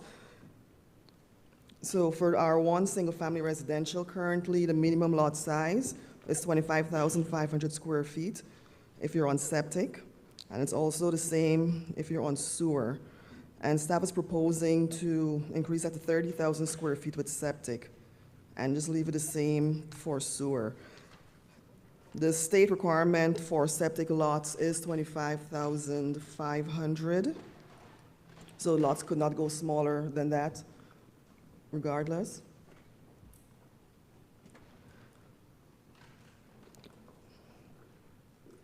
Oh, I wasn't even looking up. Oh, I'm blocking it, sorry. I didn't even realize it was on. And again, this is in the interest, you know, of trying to manage our densities. And so it was just slightly increasing it up to that. I did look at some of the surrounding counties, and it varies. Some are at 25,500 square feet, some of it at 30,000. So, go ahead. Go ahead, Chris. And I only can speak for my district, I can't speak for anyone else. I'm looking at under R1 under the chart, the vacant acreage, which has 60 acres. I could tell you exactly where that 60 acres is. And it needs to be increased in acreage because where the 60 acres is, it's a very high dense area that cannot take any more homes because of the traffic and so forth. So if I see we increased it at least by 500 in regards to square footage, but these homes in District 3 are so close together that I can reach out and touch my neighbor. I can hear what they're saying, I can hear an argument, and like I stated, if one house catches on fire, all of them catching on fire. And we need to increase this proposed lot size, and it has to, because if not, district, and I could probably say the west side, we already dense, with no recreation for one, especially in my area. We're already dense, and adding more homes, and then Salem Road is not wide, and Fairview Road is not wide, and Crowd Road is not wide, and Brown Bridge is not wide. Bringing more people is not gonna help the problem. So we have to figure out a way to fix this, because we keep packing everybody in District 3, everybody's getting packed in D3, but we're not doing anything to solve the problem, and these houses are going up in flames when they burn. And the next houses next to them are damaged as well because the heat from the house next to it. So we have to figure out a way to increase this lot size because individuals are complaining, and I hear this all the time. I'm in the community, I hear it. They're like, why are our houses so close together? Who's approving this stuff? And I get blamed for stuff that was done years ago. And I was like, I went on the board then. But we have the opportunity to increase these lot sizes on this side of town. Just, we want the same privileges as everybody else in the county. We don't want to live next door to a neighbor. We could just hear everything that's going on in their homes. It's just not fair.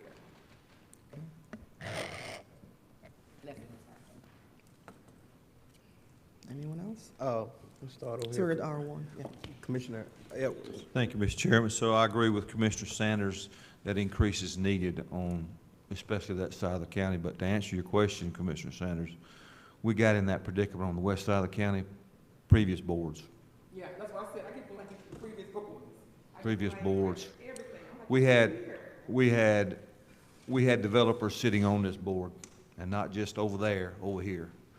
So, I put that on previous boards. We can't change it now, but we can tighten, do some of these things to tighten to prevent that from ever happening again. So, I'm in agreement that increasing that size would be fine. Thank you, Mr. Chairman. Thank you, sir. Commissioner Mason. Thank you, Mr. Chair. I'm also in agreement. I know in District 2, we do have several 1 acre lot homes. Some are a little bit more, might be 2 acres. So we do have some pretty good lot sizes in District 2, but what I've seen lately is that has not been, some are quarter, some are half. And so I think increasing this should kind of help address some of those concerns as well. So I'm in agreement with that. All right. Commissioner Henderson. Thank you, Mr. C. And I'm kind of somewhat, maybe not so in agreement with that, and I understand, I hear you. But just remember one thing, when most of us moved into these areas, we moved into that kind of environment, that kind of home.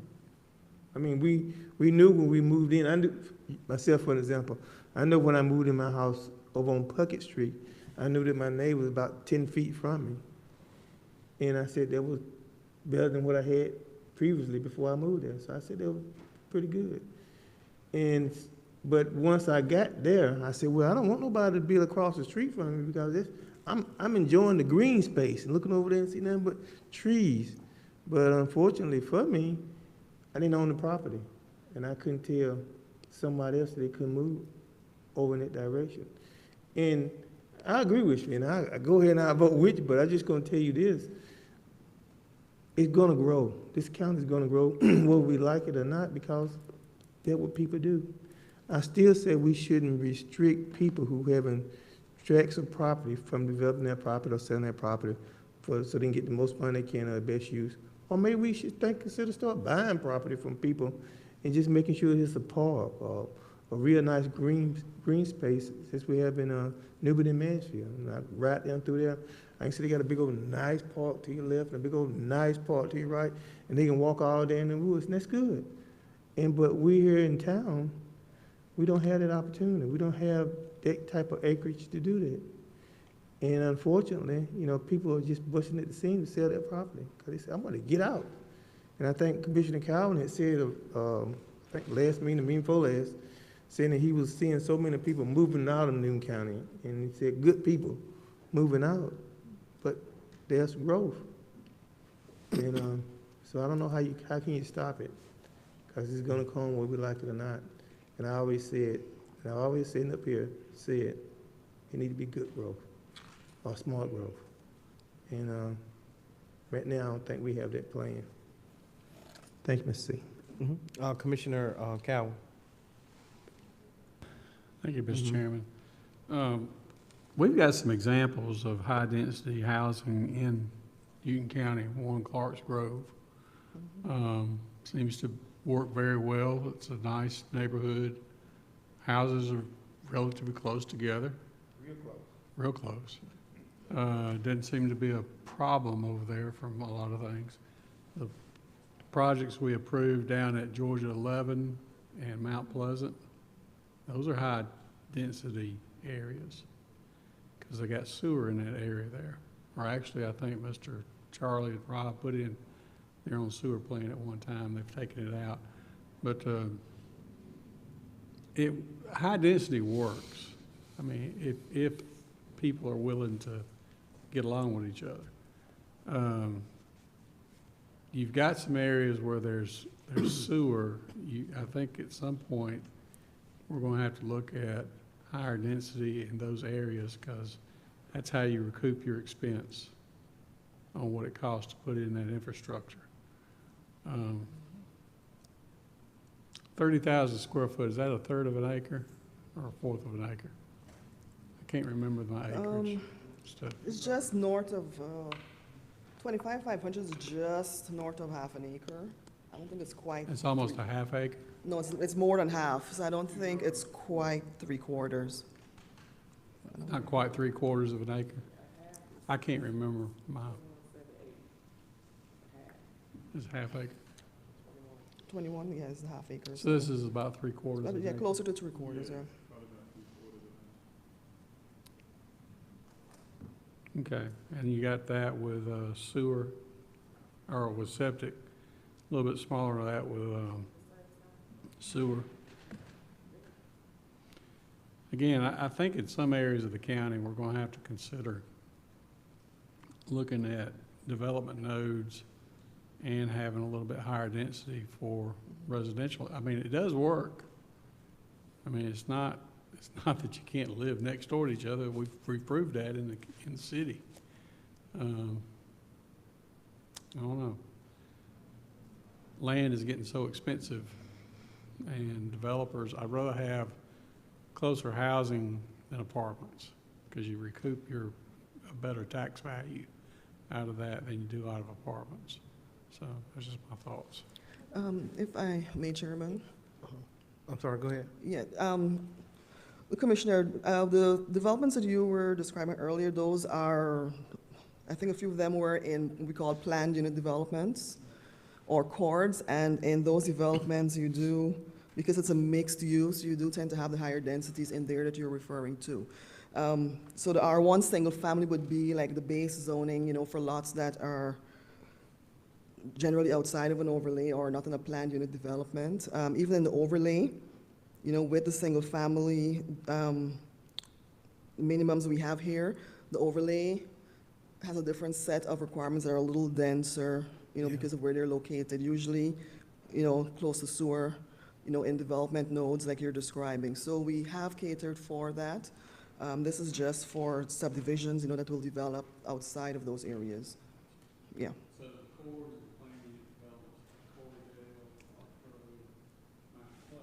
Yeah, those are planned unit developments. we have higher density in those areas. Yes, because there's usually mixed use, so they tend to have higher, or they tend to have the potential for higher densities, yes.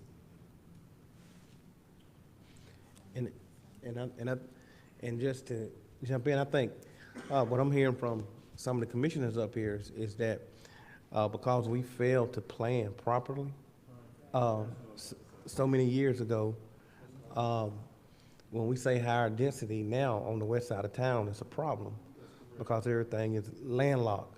I mean, and everything is just congested and you can't move around. So I'm just gonna tell you, I agree with Commissioner Henderson, what he said. People know what, you know, people knew what they knew where they was moving at. They might didn't know the growth that they was gonna that incur. And so I can agree with what Commissioner Henderson said. I can agree with what Commissioner Sanders said, all the way across the board. So guys, I think what we got to do is figure out how we move forward. How we move forward from here, and yeah, make sure it's a balance, but go ahead. Can I say one? Yeah, go ahead. I agree with it being even for sewer and septic, 30,000 for both. Why would we decrease one or the other? Maybe there's an explanation you can educate me on, but I think it should be 30,000 for both. It's only 500 difference. And we could do that. Generally, the sewer lots, you know, tend to be smaller because of the sewer. But we could, if the board wishes, we could absolutely. I would like to increase it more, but I would like to make it look 40.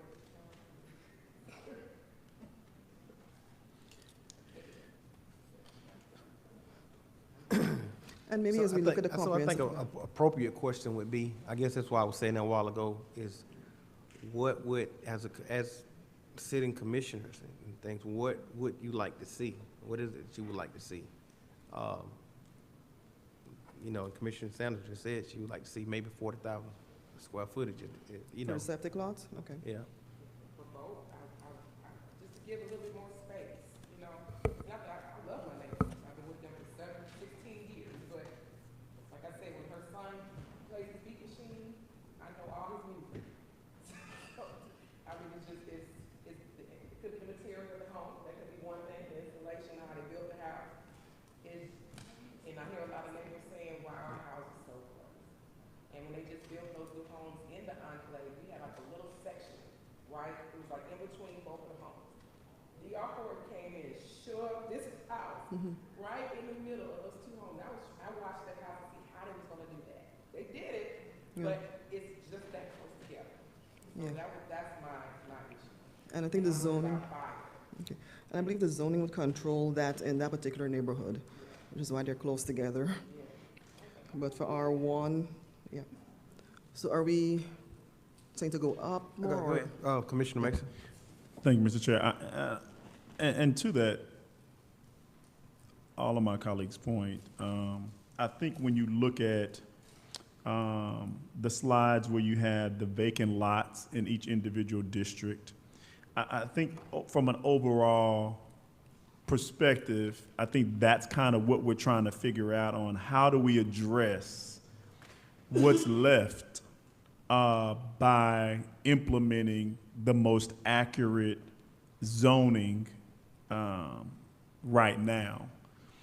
Because even when I look at District 2, it's not much pink at all. There's not a lot there. 20 plus acres. Yeah, Yeah. so there's not a lot there. So how do I, when we alluded to it earlier, I think in the past, we haven't really done the best job at finding a balance for residential / commercial all throughout the county. And so now that we have this matter, we want to do our best as this board to address this to the best of our ability so that moving forward, we don't remain in the current space.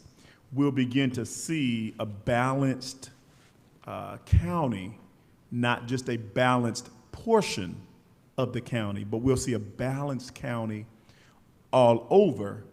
And so I think at the end of the day, we're trying to do our best to get this right so that we can ensure that there's a level of balance throughout the county, if that makes sense. So I think that's why we're really trying to take as much time as we can to get these right and not continue to, and I agree with Commissioner Cowan, I believe that some high density can work. But when you already have a lot of high density in an area, do you want to keep adding high density to an already high dense area? Or do you say, well, no, I don't want to add any additional density to an already higher dense? Like I look at District 2, it's the smallest geographically wise. It's the smallest district in the entire county, but the highest population. We have 22,752 residents in District 2, and the smallest geographically wise. All other districts have less population and larger geographical wise, larger land mass and less population. And so how do we correct that? Do we just keep saying, okay, well, we know that District 2 is smaller geographically wise and it has the less amount of land. Let's just keep adding more population.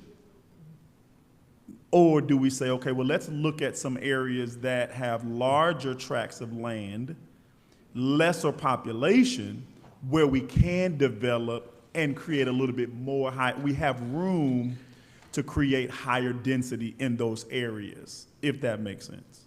It makes a lot of sense. But let me suggest something. I think what Commissioner Henderson said a while ago is kind of key. He said smart growth, and the things that you're saying is very key. But I think again, those are some of the things that you would have to address in your comp plan. And I don't think you will have time in a work session to get the things that you want all in place. I think we're trying to get something in place that we could live with to come out of a moratorium that's been in place for going on 2 years. But I do. Commissioner Henderson, go ahead. Yes. I just wanted to maybe a quick couple of sentences. You know, I think I heard somebody said during the discussion that about affordable housing. Well, are we going to build a affordable house on 2 acre tract or acre tract? You're going to build a development of affordable housing that you can put a number of people in. And so if we think in terms of that, And if we go in that route, are we gonna take it and put it in District 1 or District 5, or are we gonna, where are we gonna put it? So, you know, we cannot have our cake and eat it too. So it's got to be somewhat of a give and take, I think, process as far as what we're doing. And it'll be a great time to look at affordable housing in our comp plan. That's something that definitely need to be talked about inside the comp plan, so. Ms. Sims, I'm sorry. Go ahead. Mr. Chairman, that's the only thing I was just going to add is that last week you all voted to approve to have outside subject matter experts to come in and give us some guidance. And I think, I know the goal, what we're doing today, but I think also we need to be mindful of that, to have that third party to provide the guidance for us, because what we all might think might be the best approach might not necessarily be the best approach. And I don't know the previous boards, but I just do know that things change. So what decisions that we're making today, 5 years, 10 years from now, they might say, hey, you all didn't make the best decision. So that's why it's good to have a third party involved. Yeah. That's what they specialize. It is, but I do want to encourage the commissioners to write these ideas down, because when we start having these stakeholder meetings, these are the things that you can talk about inside of these meetings, and these are the things that you can talk about to see if it fit inside the plan. So, go ahead. Okay. So I think what I'm hearing for the R1 single family is that the board is comfortable with it going up to 30,000 square feet for now for septic lots. I thought it 40, said, okay. I thought they said 40. I believe they All right, said so 40. we can do 40. And then we have, 40,000. all right. So R2, single family residential. Currently, we have 25,500 square feet for septic lots. And we're proposing that to go up to 30 for septic, and it's 25,000 square feet with sewer. And we were proposing for that to go up to 25,500 square feet with sewer. Okay. You had a question, sir? Commissioner Cowan? Yeah, Commissioner Sanders says something about 40,000 square foot. That's almost an acre for a sewer lot. 43,560 is an Almost acre. an acre for a septic, for a sewer lot. We're talking about the remaining vacant spots that we have left. If you look at my, I'm sorry. No, go ahead. You go. If you're looking at the remaining that I have in District 3, it's 60 acres. And I know where this 60 acres is located. Commissioner. And I know where the 60 acres is located. And if you put 3-4 more houses on this street, it's gonna be gridlocked. Right. So that's why I know where, I studied the map and I know where some of these places are.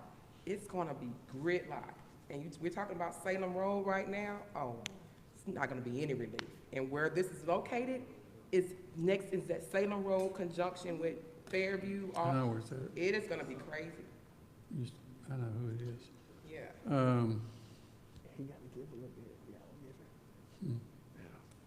Are you saying that should be county-wide? 40,000 for, or is it just for Well, your this is- district? Is this pertaining to most of the west side? This is right? county-wide. This is our We're one single, countywide, yeah. yes, these are all Well, county-wide, and these countywide. are septic lots we're looking at, we're discussing right now. Yeah. Because I can only base it on what we have left in the most dense area. Yeah, in the I county. understand, Now, I don't know understand if it's legal how it to would- do it per district. I don't know if that's legal, but I know District 3 cannot take any more. We can't take more. I know. So I don't know if it can be done per district, and that would be legal to tell us, or you legal as well, let us know that, but I know if we do the same, we're gonna definitely have people selling their houses for real and getting out of here. You talking about they're leaving because they can't take it anymore. Yeah, the traffic and everything's just gotten crazy. Okay. County attorneys are gonna look into it. All right, let's get back to, So we're at R2. Well, so it's gonna be 40,000 for R1 is what the board is recommending, and then for R2 single family, for septic lots, we were proposing to take that up to 30,000. Is that the number that the board is comfortable with, or? Can you explain to me the difference between R1 and R2? The difference was just the densities. So R1 currently has more density than R2. Right, there are 25,500 square feet lots, whether it's septic or sewer. And right now, R2, it's just the septic lots that are 25,500. So it's just a difference in the density, but they're both single-family residential.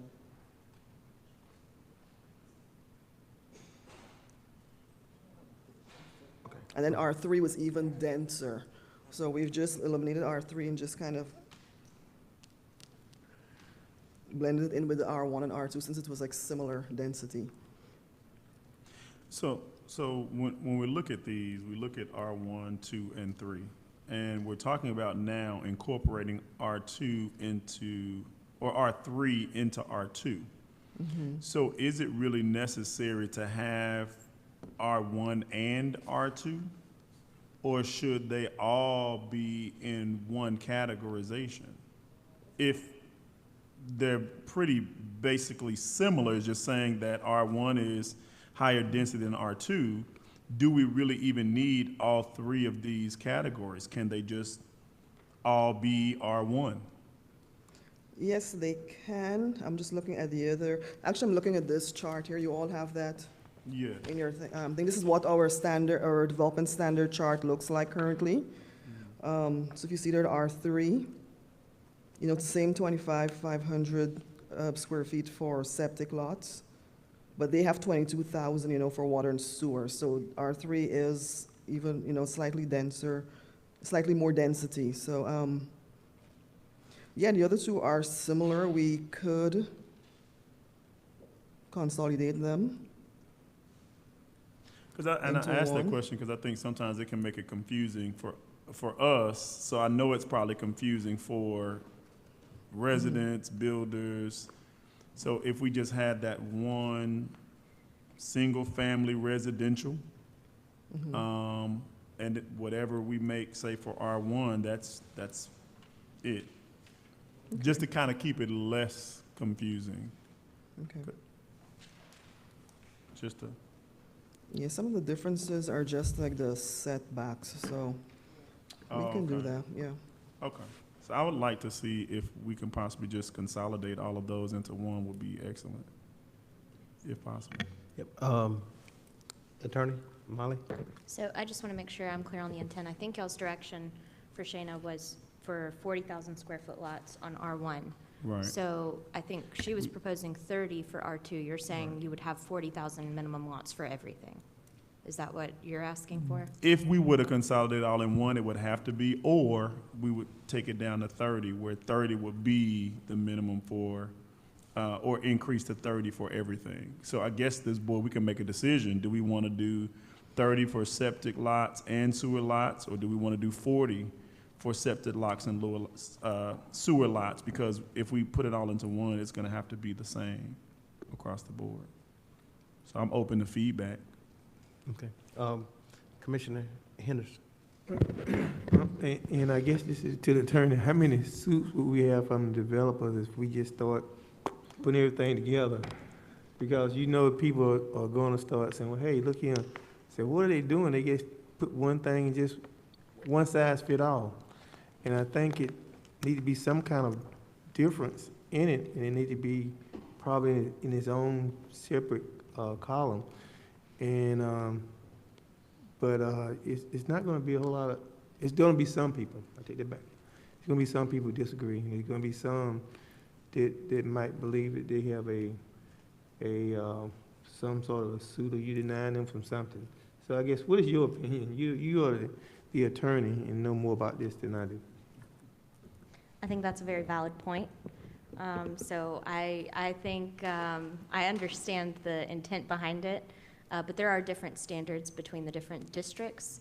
And so, I mean, it's not just the acreage minimum. It is setbacks and lot width and various other standards based on that other table that Shana gave. So I think she was recommending consolidating the R2 and R3. I don't think staff would, and I don't want to speak for Shana, consolidate all of the single-family residential, just because then you are changing all of the standards into one. And you do certainly run the risk that somebody would challenge it. I'd have to look into it a little further to see the validity of what that would be, what kind of challenges would be brought. But I think it would be fair to say it would be. That makes sense. And I guess that's what I was trying to figure out, what's the difference between R1, R2, and R3? If they were very, very similar,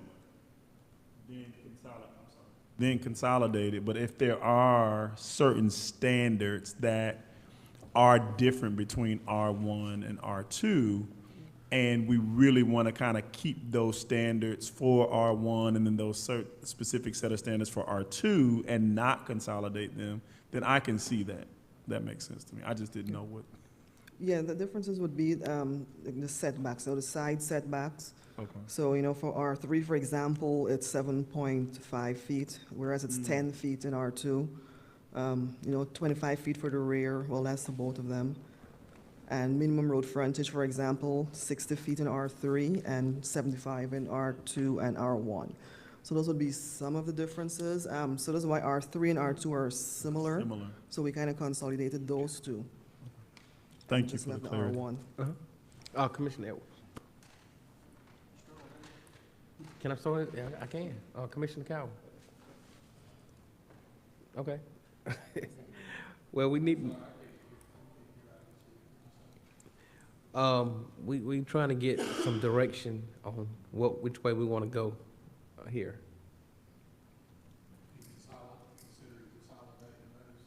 Uh-huh.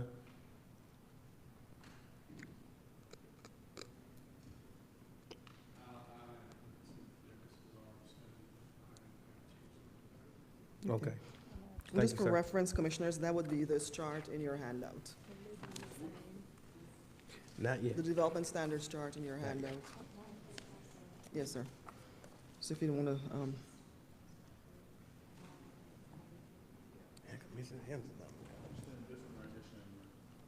yes, sir, yeah.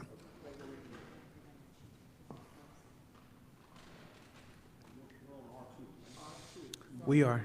We are on R2, and I just mentioned that we were proposing to eliminate R3 or consolidate it somewhat with R2. So it'll just be 2 categories now instead of 3. One is a higher density in residential as compared to the other. Correct, R3 is a higher density. Looking at your, Go ahead. looking at your proposed, section, the proposed is the same as R1. So basically, it would kind of sort of be the same, like Commissioner Mason stated. I think that's probably why, correct me if I'm wrong, why he was like, we should consolidate it. But I don't know the legalities in regards to real estate law. But, that, it would make sense, because even looking at the charts, the numbers are so similar. I just like to know what the legal jargon in regards to how to put the county at risk, but I don't. Right, and, Difference in okay. regards to the proposed lots. So we're proposing one for R1, I guess we get the same proposal you're asking for R2. Right, and this, the proposed chart, it's looking at the lot sizes, but there are other categories where the 2 zonings differ. As you go further to the right on that chart. So for instance, like the width at the building line for a home, and of course your setbacks. Can you, if it's putting you on the spot right now, you can email to me later. Can you give me an example of a subdivision that's R1 and one that's R2? Ooh, If you want to email that to me later, that's fine. Yeah, I'll we can do that, yeah. I just would like to see. But I do, I think at the back of there is so these are the R1, R2, R3 locations countywide. And this is at the very back. I put in kind of an appendix section in your PowerPoint. But that's kind of, just about where they're located. And they are more in District 2, 3, and 4, a little bit.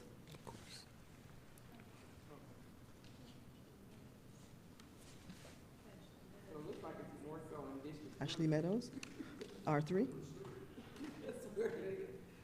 So I think Ashley Meadows subdivision is one of the single-family zoned in Hey, guys, District 2. Ashley hey. Meadows. Hey, guys, she giving y'all the subdivisions.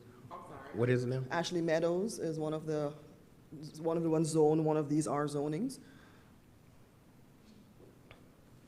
But yeah, at the very back of your PowerPoint, I include some of the charts, some of the zones, and these are not just vacant lots for this one here, these are just all the lots that are zoned R1, 2, and 3 in the county. So yes, they are concentrated on the west side, because they're smaller densities, and that's where the sewer is for the most part. Some of them are septic lots.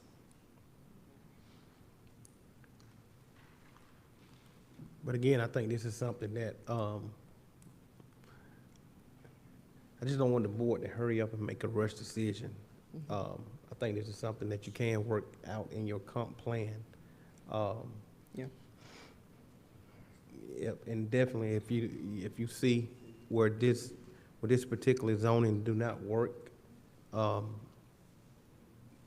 you can definitely change this, you can come before the board with a change, so you could change it. Chairman, when are we required to vote on this? Before the 19th of July.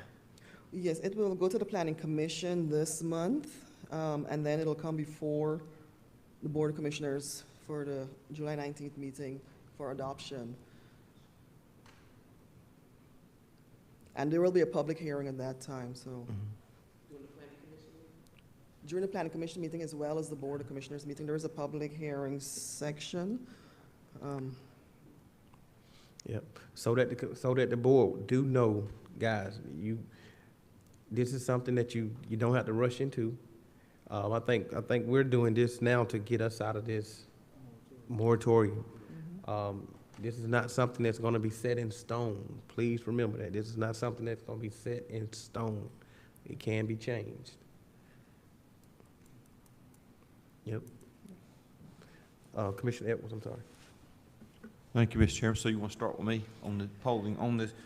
And we're talking about the R2 Correct, sir. proposal. So we moved the R1 to 40,000 for both a septic and a sewer lot, right? Yep. I think that would be acceptable for, in R2 as well. Okay, all right.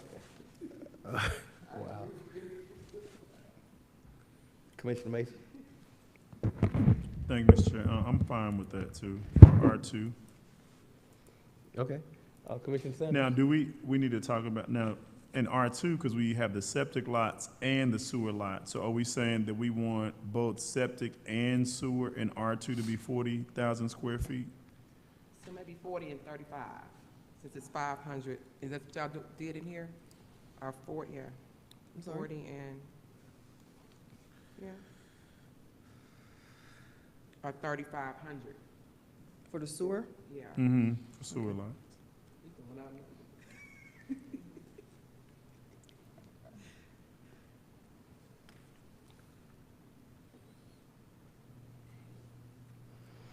So 40 and 35 and not 25.5.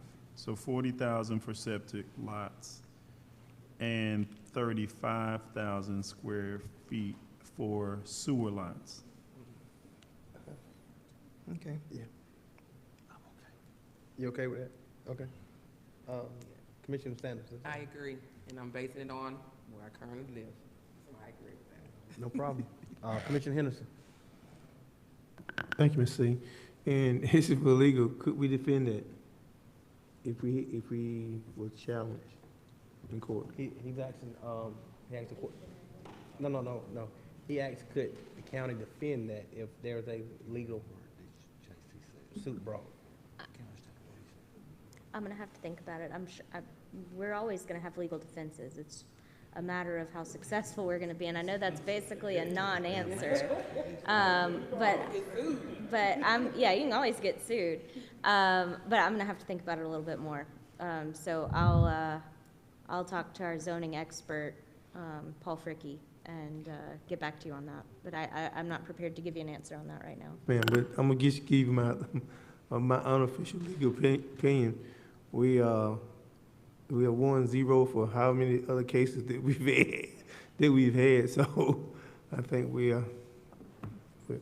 it's the consensus is that we do it because the majority rules, and so I don't agree with it because I know that the short time that I've been on this board, there's been a lot of legal challenges, and I'm just gonna say this: most of the developers, they are smart and they know the zoning, and they will challenge you on everything. But in my own personal opinion, it's one thing to set rules, and then another thing somebody challenge you and you lose, and you have to come back and change it. So I think we need to just look at it real close and think more about what we're doing. Thank you, sir. Commissioner Cowan? Well, I'm gonna go against the grain. I'm not too keen on changing any of that.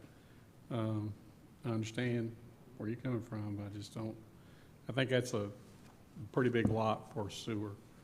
And I don't think I think the technology's out there now that you can have better, septic tanks and sewer, without having to worry about problems. So I would not agree with changing any of that.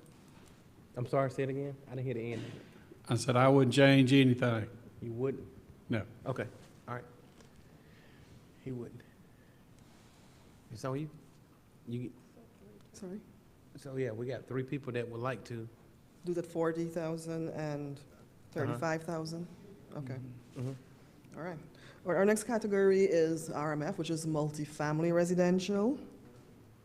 Currently, how our ordinance is crafted, it is prohibited on septic lots. And for this one here, we have, and just referencing back to your development standards chart, we do have a DR category which we are proposing to consolidate into RMF. The DR is basically just our duplexes. And we don't see many of those come through. But we're proposing to consolidate that with the RMF and to keep, so it's not allowed on septic lots. The sewer and water lots currently 12,000 square feet for the lot is the minimum lot size for that. So we're proposing to keep that. But when it comes to the minimum heated square feet, this is where the consolidation comes in. So the 750 square feet is basically for apartments, which is currently what we have. And this is the base zoning.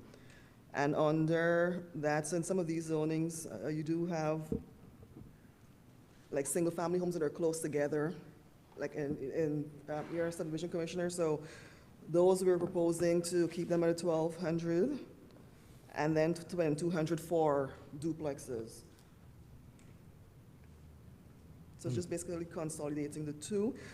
We are going to come back to the RMF category when we get to the overlays, because it's slightly different in the overlays. But this is just the current base zoning that we have, and we've just consolidated the 2 categories, which would be the duplexes and then the multifamily. Commissioner? Thank you, Mr. Chairman. Forgive me, Ms. Applewhite. So let me ask you, multifamily residential right now is allowed on septic? No, it's not, sir. They're not? No. Okay. Just sewer, just on sewer. Yeah. And I may have missed it. What's your recommendation and what we have today? What's the major difference? What I've done is consolidated the DR category for duplexes, and we've just consolidated it with the RMF. So, for instance, for the base zoning, we don't have a major difference except just the consolidation. The main changes we're proposing for this will be when we look at the overlay, particularly the Almond overlay, where the density is a lot higher. I think the Almond overlay right now allows up to like 20 units per acre for multifamily. So that is something that we are going to address in the next sheet. But for the purposes of here, it's just consolidating the 2, because we haven't done a duplex in all the years that I've been here. We're not really using that category much. We're using more of the multifamily. So that's why we're just, consolidating that with multifamily. So in It is your, a type of multifamily, but yeah. and you'll have to forgive my ignorance, so in your opinion, does what you're recommending make it more difficult to create multifamily in Newton County? It's okay to say yes. No, for this particular section of the base zoning, it is yes or no. In terms of our multifamily zonings, we have exhausted those. The ones that we currently have, those are built out, or I think we're doing the last one now, and Deering Townhomes, and that is just a PUD. That's not even a true multifamily. So if if a developer were to come in to do multifamily, they would more than likely have to rezone to that designation. We don't have many left. I don't think we have one left, no.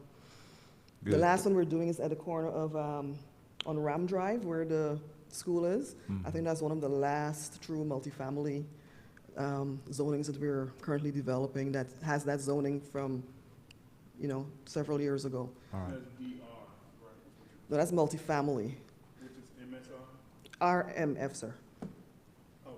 No, DR, those are the duplexes, and like we said, we haven't really used that, so we're just gonna consolidate it, into the RMF. So what I've done, I've brought down some of the house sizes from that, in case someone wants to build duplex, it's still there, but it's under the multifamily now, and there would be the same restrictions, 2,200 heated square feet for a duplex. So that would be the main difference there. Okay, thank you. I'm good with the recommendation, Mr. Chairman. Thank you, sir. Commissioner Mason? I'm good with the recommendation as well. Thank you, sir. Commissioner Sanders? I'm good with it. I just have one question. So what do the townhomes fall under? Do they fall, because they're attached as well? Yes, there would be under the RMF zoning as well. Okay, all right, I'm good. Thank you, ma'am. Commissioner Henderson? Thank you, sir. Commissioner Cowell? Thank you, sir. The last one we have is mobile subdivision. The change for this would have been just the heated square feet, but to take it down to 1,600. But if we're gonna, if the board would like to continue with, just leave it at 1,800, that would be fine. And these are just for site-built homes. These are not for the actual mobile homes. So in a mobile home subdivision, you can build what we call site-built homes, which are the regular homes, and that is what we were proposing to take down the square foot to. Commissioner Cowell? Commissioner Edwards, I'm sorry. So, thank you, Ms. Applewhite. So, we're proposing to go from 1,800 square feet to 1,600 square feet. What's the impetus? What's the, and I may have just missed it because I'm hard of hearing, right? So, what's the logic behind making those smaller? It's just looking at the zoning. This would be more like in the mobile home zoning districts, where the homes do tend to be smaller there. And because we had also proposed, to make adjustments to the other regular site-built homes, this category was also down here. So, that would have been for that. But since, the board has opted to maintain the 1,800 square feet, we would just keep the 1,800 down here too. Okay. Yeah. All right. Well, thank you. I'm in favor of leaving it at 1,800 square feet. Thank you, sir. Commissioner Mason? I'm fine with that recommendation as well. Thank you, sir. Commissioner Sanders? Thank you, ma'am. Commissioner Henderson? Commissioner Cowell? Thank y'all. All right. So that would be for the base zonings. So just take a look at the Almond overlay. So the Almond overlay refers us back to section 290050. And that section is our mixed-use district. It's a very particular district, that was designed for high-density development. And in that district, it allows us to, you could have as much as 20 units per acre for multifamily. Now, the Salem overlay does not refer back to this district, only the Almond overlay. And the densities there, especially for multifamily, it's something that we wanted to address and actually make it closer or similar to what was happening in the Salem overlay. So for instance, in the tier 2, which is non-residential or the mixed-use district, that is the only tier that refers back there. We would like to propose, townhomes to go to 7 units per acre, which would be down from the 10. No, one moment, please. Right, the townhomes at 7 units per acre will be similar to, what we have in the Salem overlay. And the multifamily, we would like to, instead of having it at a maximum of 20 units per acre, we're proposing to reduce that to 12 units per acre. And these would be specific, more times often they refer to apartments. So that is one change that we were referring to there for that.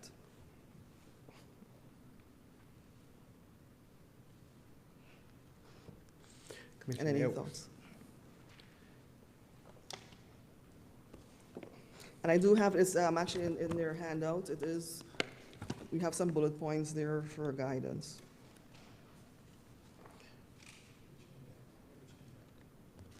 There's only just one I gave to the board. It's 2 of them. It's actually 2. Yeah, that one. Yep. Yeah. It's going to be Article 4, proposed changes, Section 450040. Yep. Yeah, it's just the one handout that you have.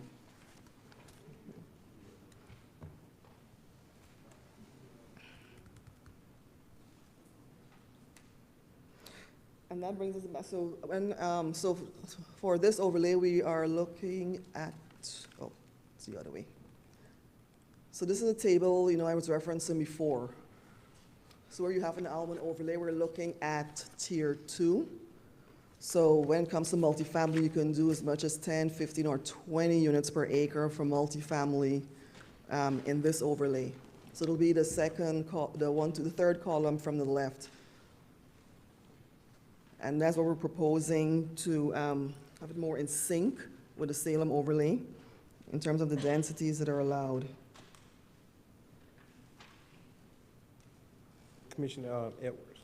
Thank you, Mr. Chairman. So I know it's a different precedent, can we defer to the district commissioner where this resides and hear their input first, as opposed to me speaking out on something that's not in my district first? Sure. I mean, it's in 2 districts. Commissioner Mason, you want to go first? Or you want Commissioner Stack? You want to go first?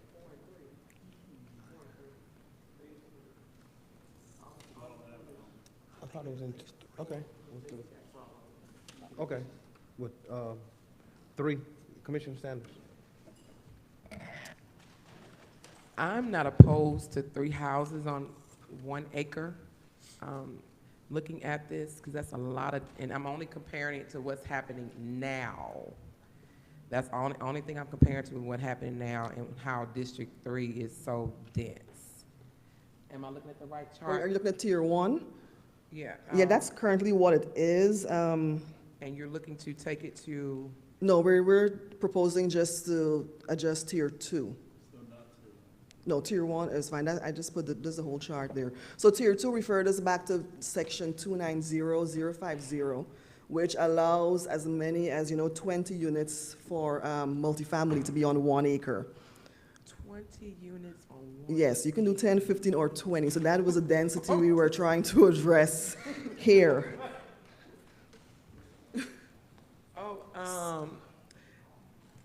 So there's no proposed for that portion to change? Tier 1, not at this time. Oh, God, that is, The Tier 2 is the high density. So we're proposing, to make it closer to the Salem overlay, with 7 units for townhomes per acre, and then the multifamily at 12 units per acre. so these units, are we talking about townhouses? The 20 units per acre, those would be apartments, multifamily. Oh, God. Yeah. Let me, while you Yeah, think like about that, public let me- building. Go ahead, let me think on it, go ahead. Well, to help Commissioner Sanders out, some context is, and this is before your time and before my time, right? So the overlays were put in place to drive the density. That, if we want density anywhere, we want it in the overlays. We did. they're trying to push the density in District 1 to the brick store overlay. Yeah. Same way, they were designed for that, and with a lot of public input, lots of public input. And that, I believe, just so you understand, I know that sounds like a lot, but for an overlay district, that's what they were designed for. Yeah. So, thank you, Mr. Chairman. Thank you, and I really appreciate it. I really do. But what I'm looking at is like what's Yeah. now. That's what I'm looking at. So how much space do we have left in the almond overlay? Maybe I need to look at that. Maybe. Can you turn your mic on for me? Oh, I'm sorry. So sorry. How much space is remaining currently in the almond overlay? I know we have one property that's about to build on Harold Dobbs. Am I correct? That's the almond, the one that's. Harold, yes, there is a preliminary plan that's come back for that. I don't have the total acres that we have in the almond overlay. We just have it by, the zonings. But that is something, I may make a note of that. I think that's gonna be, because that connects all to the Crowell Road area, which has not been widened. And I know that was proposed to widen from McDonald's up to the interstate, but there is an issue with traffic with Newton High on that road and so much. We have a lot of density in that area. And I'm pretty sure when this was put in place, it was a perfect plan. But what they started doing was building out around it so much that the density went in other places and not in the overlay.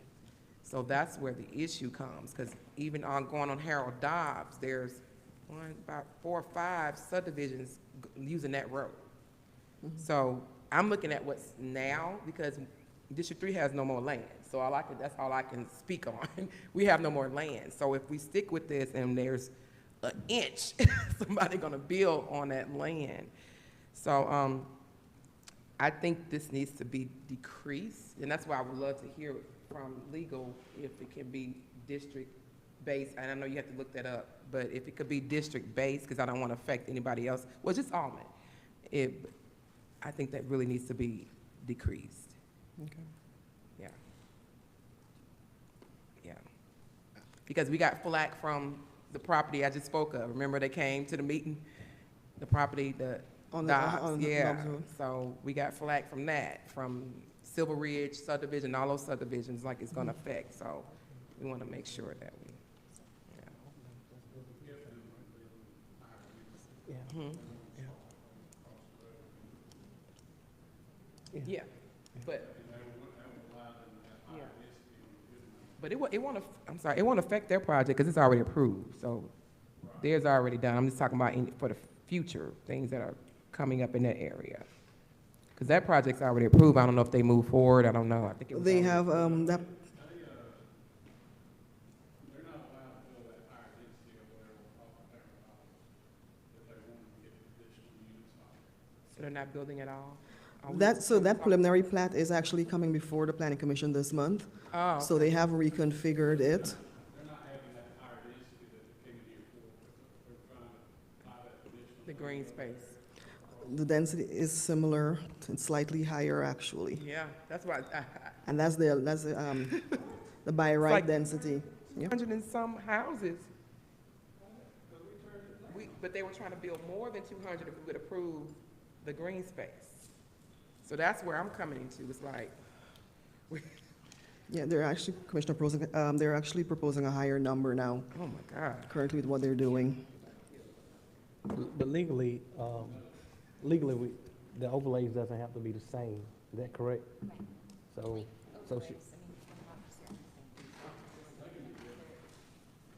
there you go. They're basically like supplemental districts affecting the individual properties within their boundaries, so I don't have any concern with that.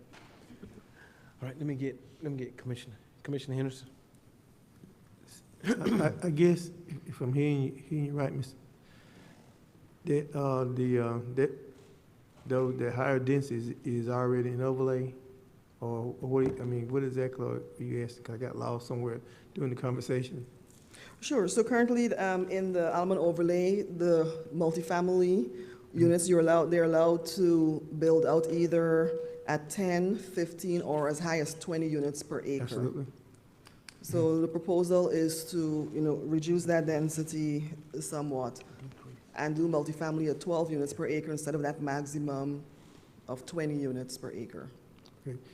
So, I guess, so legally, they can build it, up 20 units per acre as we speak. Today they can, yes, sir. Yes. So what you suggesting that you want to change the density now to a lesser amount of houses? Or Correct. apartments or whatever. Can we do that legally?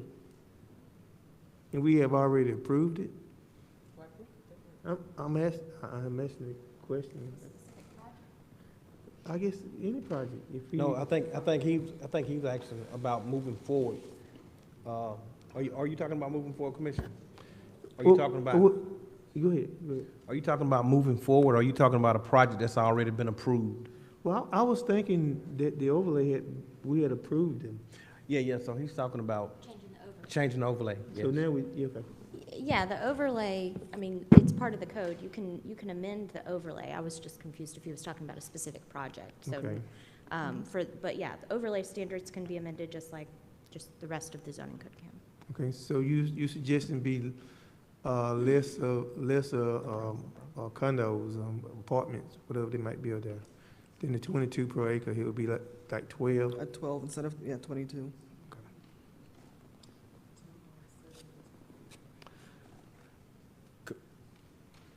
Who?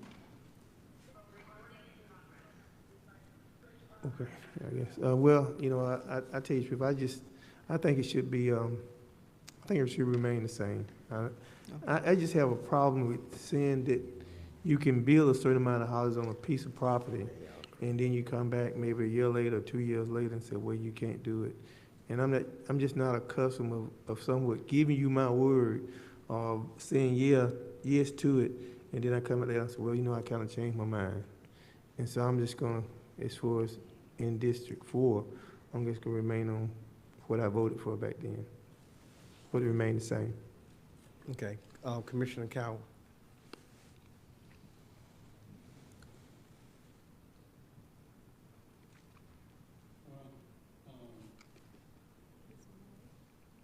Can you turn your mic on, sir?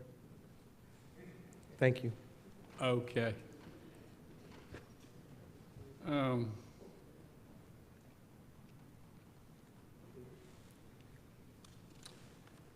I understand where Commissioner Sanders is coming from, the density and everything. And I understand about the overlays and things like that. So the proposals are to reduce the densities and the overlays. Is that a summary of everything, Sheena?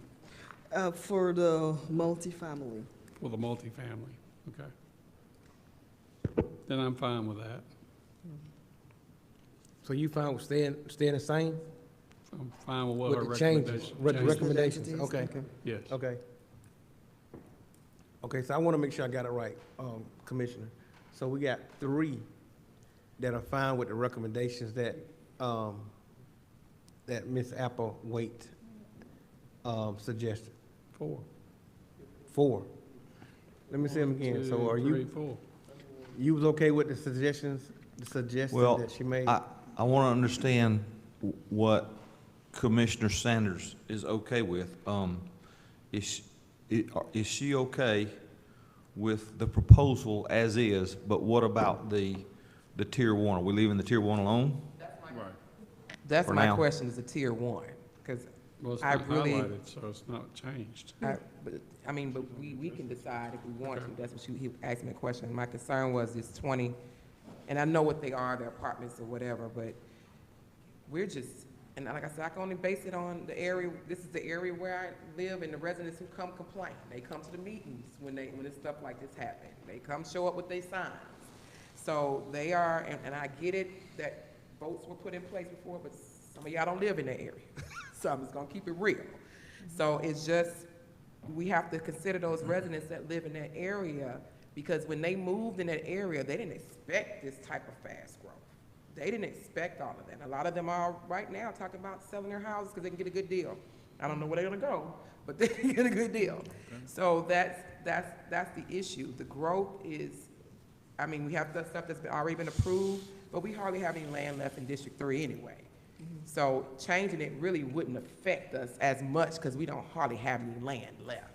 So I was hoping that in this residential part, we can decrease that as well. That's tier 1? Tier 1, yes. Tier sir. 1, Yeah, okay. Tier 1 is single-family homes, Yes. which currently is at 3 units per acre. Okay, so you want us Can we to, decrease that to 2 per acre? because, so, Well, I think you're gonna have to, since you move the sewer down to where it's almost a half acre. Yeah. so currently, for the Tier 1, the minimum square foot for the lot area, it's 6,000 if you're on sewer, and 25,500 if on septic, with a minimum dwelling size of 1,600. So this is for the Almond overlay. So Yes, ma'am. remember, those requirements will be slightly different than the base zonings that we currently have. Mm-hmm. So yeah, basically lot size right now for one house is 6,000 if you're on sewer, and then it's the same 25,500 for septic.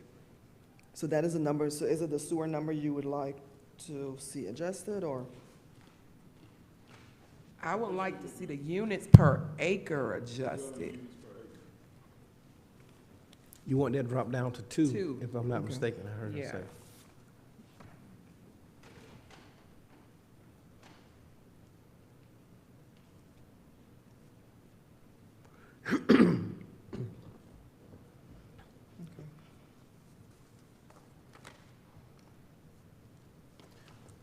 Yeah, the minimum lot, no, I'm fine with that. The houses per acre was my concern. Thank you, ma'am. Yeah. Commissioner Edwards, you okay with that? Commissioner Mason, you okay with that? Commissioner Henderson, you okay with that? Since you put me on the spot, I think the majority of the board has made their decision. Okay. And what I said, so, I'll be clear, and I'll take whatever people may want to ask me or say to me, was that I stand by my original vote, which y'all were not here. In other words, if I voted for it then I still stand by the vote. Now, I got you. Commissioner Cowan? I think Commissioner Sanders has got a point. We need to, if we can come up with something to reduce the density, I think we need to go ahead and do that. Thank you, sir. Ms. Applewhite? Okay, so, yeah, that was a major change for the Almond overlay. Okay. And with the density decreasing, that may affect also the lot size, so I'll take a look at that as well. And I think we've discussed this. These are the proposed building standards. Okay, access management. And we're almost done. So these are the access points for subdivisions, which has been a topic that comes up repeatedly. So I did consult with Mr. Clegg from the Transportation Department to come up with these proposed numbers, and this also took into account, what our fire code is. So we're proposing for residential development, 30 units or less, to have a minimum access point of 1. And that's for local streets or minor collectors. So that's if they have 30 units or less, they're only required to have 1 access point. And that is in line with the current fire code as well. Thank you, ma'am. Commissioner Edwards? Thank you, Mr. Chairman. Thank you, Ms. Applewhite. So I've said your name about 10 different ways, so I'm sorry, my apologies. Applewhite. Applewhite. It's okay. So down on Elks Club Road, we have an issue right now with something along these lines. We are requiring more of developers with your recommendation, correct? These recommendations? This will be across the board, yes. This would be for every developer. Okay, so we're increasing the access points required Correct. per home. Per development. Yeah. Yes. And do these align or supersede, when I say supersede, not overrule, but are they in excess of what's required by the National Fire Council or what have you? No, because they're, so before our minimum access point, before we had one access point for 100 units. And the fire marshal has always been at 30 units for one access point. So this would line up, this first one would be, in alignment with what the fire code is also requiring. Okay, so we would be aligned with the fire code at this point? Correct. Okay, yes, I'm in favor of it. Okay. Commissioner Mason? Thanks, sir. Commissioner Sanders? Commissioner Henderson? Commissioner Cowell? Thank you. And the next one, it'll go, so for residential, from 31 lots to from 31 to 300 units, we're in the same chart. We're proposing the minimum required access points to be 2. And then for 301 to 400, the minimum access points to be 3.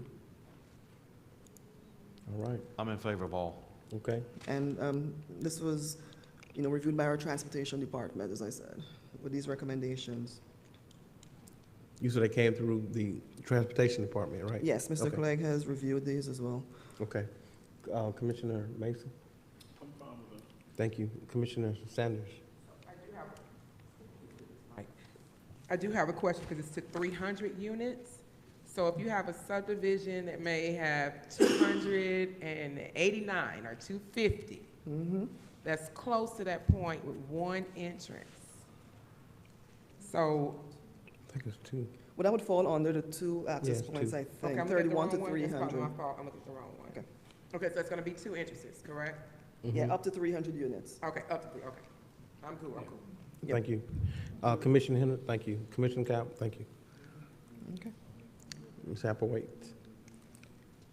Oh, okay, so I think we're at the end. So we're gonna go, staff will go ahead and make these adjustments. And it will go before the planning commission, and I will also, have a copy of the full document, available to the commissioners for review as well. So when it comes before the board on July 19th, you'll be more familiar with the changes that were made throughout.